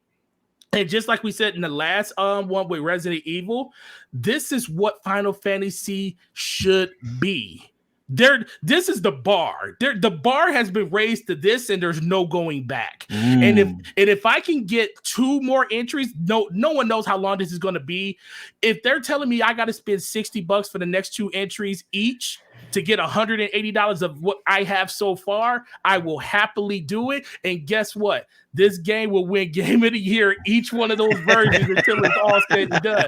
But guess what? If it doesn't win, I'll be happy with what they did with the Lord of the Rings when they said, hey, we're not going to give you Best Picture for your first 2 parts of your movie because they're not complete. But when that 3rd part comes out, I expect everybody to bow down and get on all knees and say, dude, these 3 games together are probably the best collection of games you ever played in your life. And I think the biggest thing that people are missing is this isn't just for us, the fans that love Final Fantasy VII and played the original. Think about all those people that haven't played Final Fantasy VII before. To them, this is a brand new experience. That is very true. And they're getting a chance to see something that they never seen in a Final Fantasy game before. And I think to them, that's where they're going to probably say, hey, game of the year. This is what a game of the year is for those people. So is Final Fantasy VII the best Final Fantasy game, or is it the most nostalgic game? Oh no, it's the best in my opinion. It's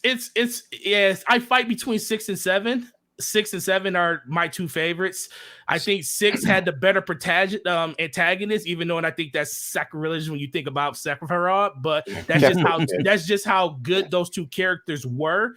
But when it comes to the characters, I care more about 7 than I do 6. Yeah, 7's my favorite. Yeah. You know, Tempest, I'm going to come back to you at the end because I know that you've gotten 20 hours in, and I'm interested to hear what you have to say. Cotton, obviously we just talked about remakes in Resident Evil 2 and 3. 3, as it stands right now, is my personal game of the year 2020, and it's early, right? We're only in April, so Resident Evil 2 was my game of the year 2019. And I'm expecting to be blown away by the likes of Halo, Uncharted, Last of Us, Cyberpunk is going to be another one. And we're all hoping that all of these games are going to come out. But Final Fantasy is here. It is a remake. The question of the day is, can a remake, actually win game of the year? I'm interested to hear your opinion on this. Can or should? I don't know. It's subjective, I guess. I fall more in Cybernox's camp of, I don't necessarily, it's just kind of a knock on the original IPs and the original stories that were written that year, or for that year. But also it's hard because I know that expanding upon, like, I'm not a fan. I've not played Final Fantasy at all, none of them. But like how you're saying that, how Gaming Forte is saying that it expanded on the story like never before. Like, that's huge. That's super huge, especially if you're a fan. Like that. There was stuff like that in Dragon Ball Z Kakarot for me, where like the author Akira Toriyama, he wrote in a bunch of side quests. He did a bunch of extra writing that wasn't in the manga or in the show, and that sucked me in. Oh my god, I loved that game. And like it's not even huge stuff. It's just anything I could get though. It makes a huge difference. So I see both sides of that. I mean, I feel like if it did win, it would kind of set that precedent of like, why not make more remakes instead of original IPs, like or more original stories? If that, like, what would stop? Why not go back and make GTA 4 again in the vein of GTA 5, instead of 6, because they know how successful it would be. There's probably going to be so many remakes because there's so many games that deserve it, and there's a lot of audiences that haven't played like these older games that are so good that they could almost do honorable mentions or have their own category, like best remake of the year, even. You know what I mean? I think we're going to start to go that's down actually that a great path. idea. That's actually a fantastic idea. That could be its own category. Let me say something. Yes, I do play Final Fantasy. I know I get talked about as being the person that plays nothing but Destiny. So, but that should let you know this is the third game this whole generation that I've officially put Destiny down to play exclusively.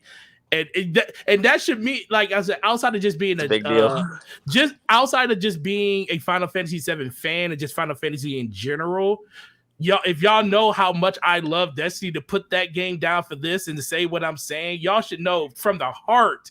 That's how I truly feel. Yeah. Because I don't put down Destiny for pretty much anything.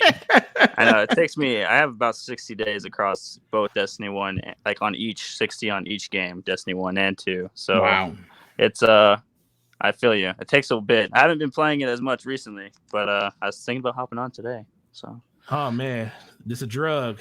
It is. Yeah, Destiny is good. But yeah, I don't know. I think maybe as we get down the road of more remakes, maybe getting its own category or at least an honorable mentions at the end. Mm-hmm. I'd be okay with that. Necessarily, either way, I'd be okay with whoever wins. They probably deserve it.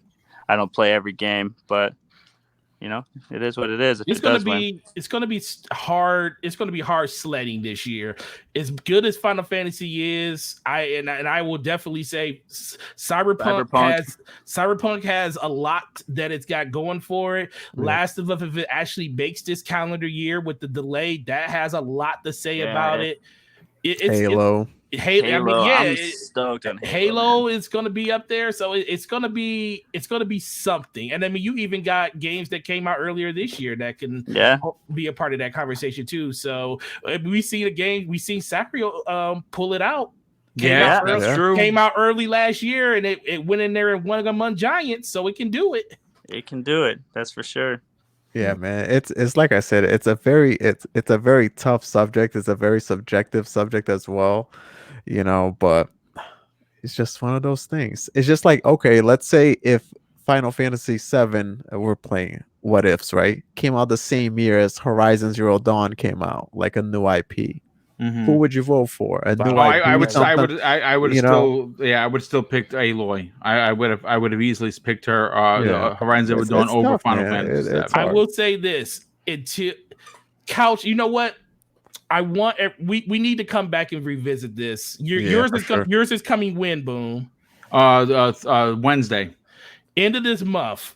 2 weeks from now, we need to revisit this conversation, because I truly believe, if you just go off of just the name Final Fantasy VII and not played it, and that if you were a person that played the original and never didn't play the new one yet, your thought process of what this game actually is will change, dramatically change when you play this new one. So I say in 2 weeks, if you can, you're on the panel, you get a chance to play the game. Play it. If you don't, that's fine too. But anybody that's getting it, let's have this conversation, a real small conversation about where you guys stand at it at the end of this month. Because by that time, everybody will probably have beat the game or something, and we can actually say what's really on our mind about the game at that point. Okay, Yeah. that's good. So 10%. Let's get you in on here because you told us that you put about 20 hours, which is unbelievable. I mean, the game just came out, so to drop 20 hours, that means, and this is coming from someone that would literally stop living life to play Phantasy Star Online 2, or of course Animal Crossing. So this is a big deal. What has been your experience, and could this potentially be a game of the year and you'd be okay with it? So I got 20 hours into it. I got so much to say about this game, and I got to make it like concise and quick. If I were to rate this game purely based off you have to just start off by saying nostalgia, but just the feels I have while playing it, because 7 is in my top 3 games of all time. It's my favorite Final Fantasy. It's in my top 3 games of all time. Tifa, Cloud, I love those characters like almost beyond measure. And when I'm sitting there, I almost get embarrassed because like I know I have this big stupid smile on my face. I'm sitting there playing it in front of my wife. I'm giddy while playing it, and it's almost embarrassing. I'm like, should I like this much? But that's just the feeling I get when playing it. I love you, Forte, but I almost have to completely disagree. I love it so much because I'm a fan of the original, a huge fan of the original. Nostalgia. Nostalgia. I think this game, the more time that goes on, the less fondly people will look back on it. This game has issues. It has some big issues. And being 20 hours in, I'd say about 4 to 6 of those hours were really, really slow. Now, I did do the side quest. I didn't have to. That's everybody's first defense when they bring up the side quests and stuff. I didn't have to do it, but they're there, and I'm going to do them. It's an RPG. It's how you level. It's how you gain money. It's how you get experience, and it's part of the game. So why would I not want to do it? You know what I mean? And the game really forces you, and I say forces you, to kind of take your time with it. Like just the speed, so many times the game will forcibly just make you walk really slow. Like that sounds like such a weird like complaint, but just like there's so many times that the game just slows to a crawl. And the side quests, the reason why I say in the grand scheme of things, I think they're terrible is because we're not just going to get 2 other games. We're going to get multiple games. When I think of all the good times I had with Final Fantasy VII, I realize I'm not going to make it to Costa del Sol, or I'm not going to go to the Golden Saucer this game. All the cool things I did in the first disc alone, I'm not going to experience almost any of it because they chose to stay in just Midgar. And when I realize I'm looking for children that should have been found by their owners, or cats, when I'm searching for my 5th cat, I'm like, this is what I get instead of just moving the story along and getting what the rest of disc 1 has to offer. That kind of irritates me. All the best moments in the game, 20 hours in, by far, 10 out of 10 for me are the moments that are in the original. They're by far the best parts. I just got done the whole Honeybee Inn part. I just dealt with the Dawn. I dealt with all that stuff, and that was the absolute highlight of the game so far. It's fantastic. Nice. But that's part of the original. Right. All the stuff that they added is not as enjoyable for me. And for those people that like I saw some guys I really, really like in the community. They're like, your tears are so delicious. You don't like what they did with the story. I love tasting your salty tears. Oh, my God. That's their take on it. And I'm like, I am such a fan of the original. If they change it too much, is it even the same game? Now, I do like some of the stuff they added. It's not all doom and gloom.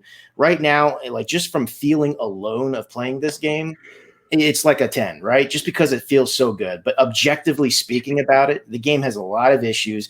The graphics, some people post screenshots are like, hey, look at this. This looks so great.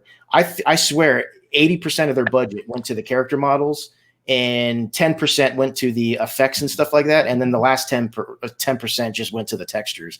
This game, in a lot of spots, literally, I'm not making this up, it looks like a PS3 game. Like most areas in the slum don't even have textures. Like bad textures isn't the word. It's just no textures. Stuff like that. The aerial combat's terrible. So I sound like a Debbie Downer, and I love this game. I really, really, really do. I'm having a really good time playing it, and that's what really matters. But objectively looking at it, If you aren't a fan of the original, I think that the game has enough issues with it. I don't think it's getting anywhere near that Game of the Year title. That's just, my take on it. Who knows? Maybe the next 8 hours, 10 hours, because there's more to the game left. Maybe that's going to be so tremendous that I'm going to have to bend the knee and just say, hey, this is Game of the Year. So I haven't beat it yet. But if you do love the game, you love the original, and you don't like the story changes, don't attack people that don't like the changes, because it is a remake.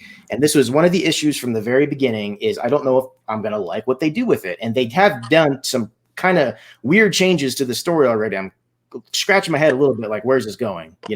So I don't know, man. The other thing is, it's just Midgard, dude. How long do we have to wait? Square Enix needs to. Yeah, that's the big question. Yep. How long? And what? Got a year exclusive. Oh my God, dude. And I can't stress this enough, because I love it.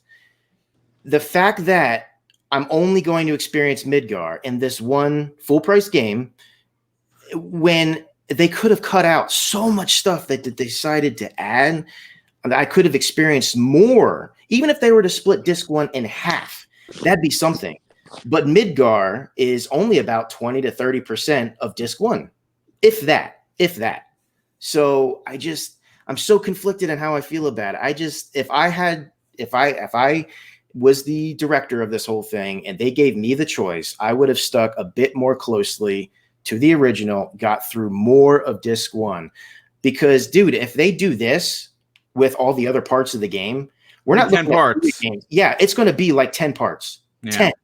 I'm gonna be 50. I'm gonna be Boom's age right now, and I'm 33. Yeah, it's a lot of parts. I know Gaming Addict beat it yesterday and jumped in the party with me. He said when he beat it, he was at 48 hours.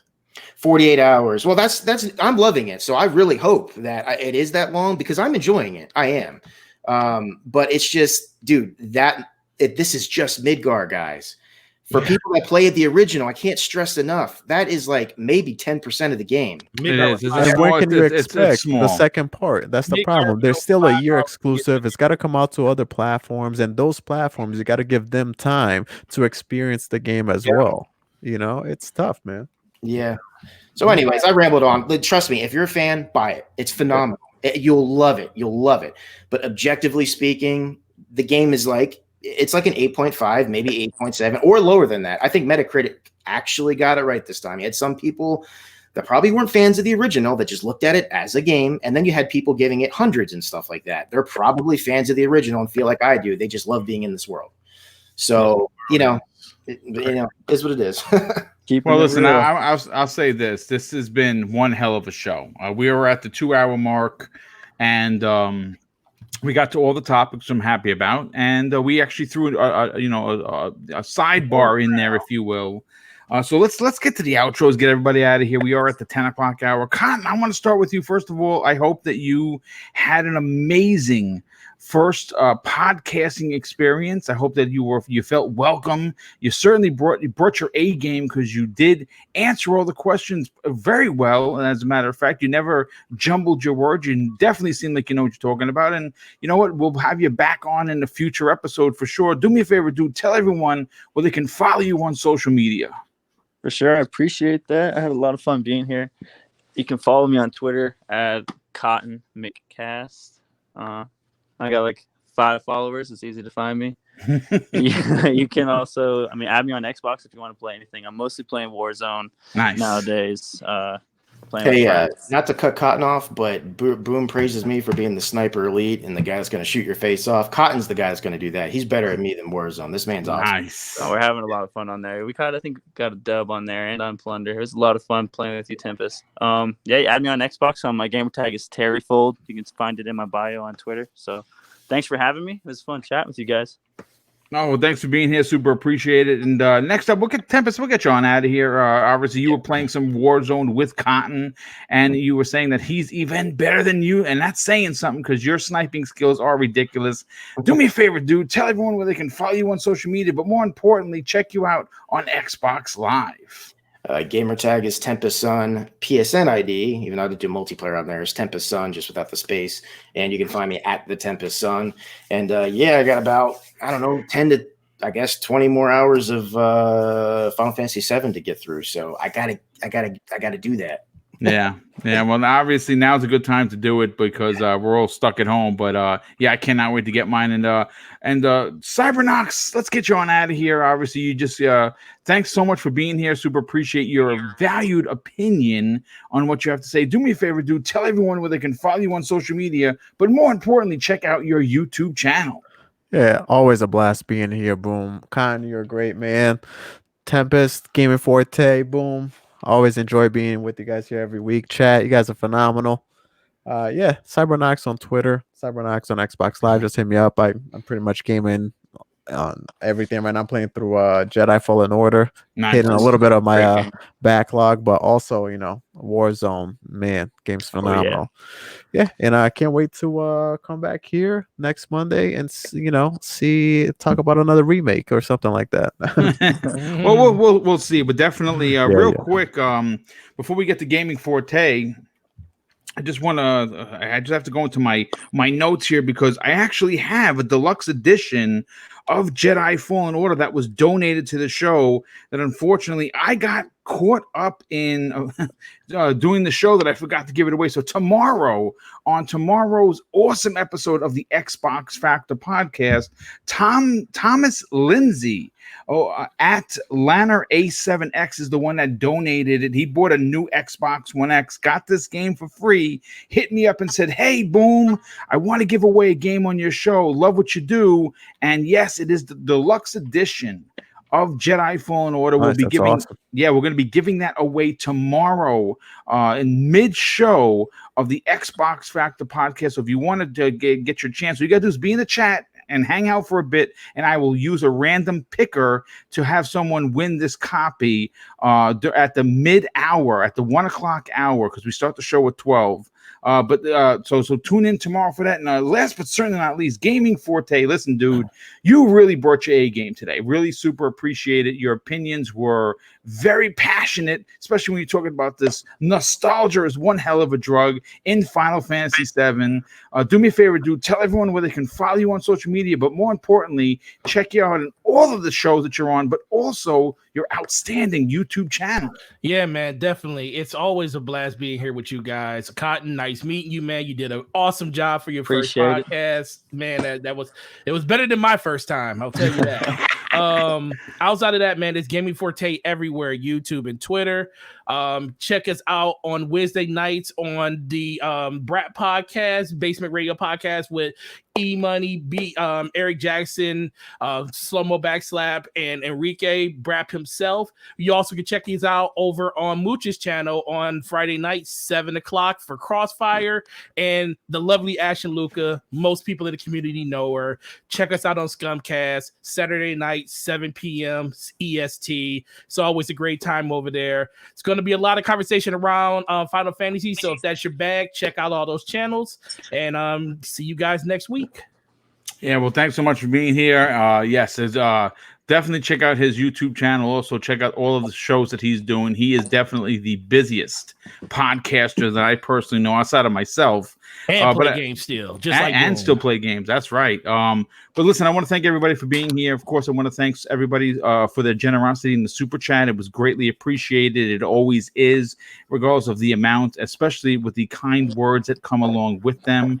And of course, I want to wish everyone a great night. Have a fantastic weekend. I'll close out this show, what I do almost every show that I do, especially in the world that we're currently living in. A little nice would be nice for a lot of people. 2 things that my pop taught me when I was a kid that stand true to this day, and I think they're more important now than ever. 1, treat others how you want to be treated. And the other thing is, it doesn't cost anything to be nice. You live by these rules, and I can guarantee you are going to have an awesome day. So take care, everyone. Have a great night, and we'll see you next week on the newest episode of Primetime Gaming with Mr. Boomstick and Friends.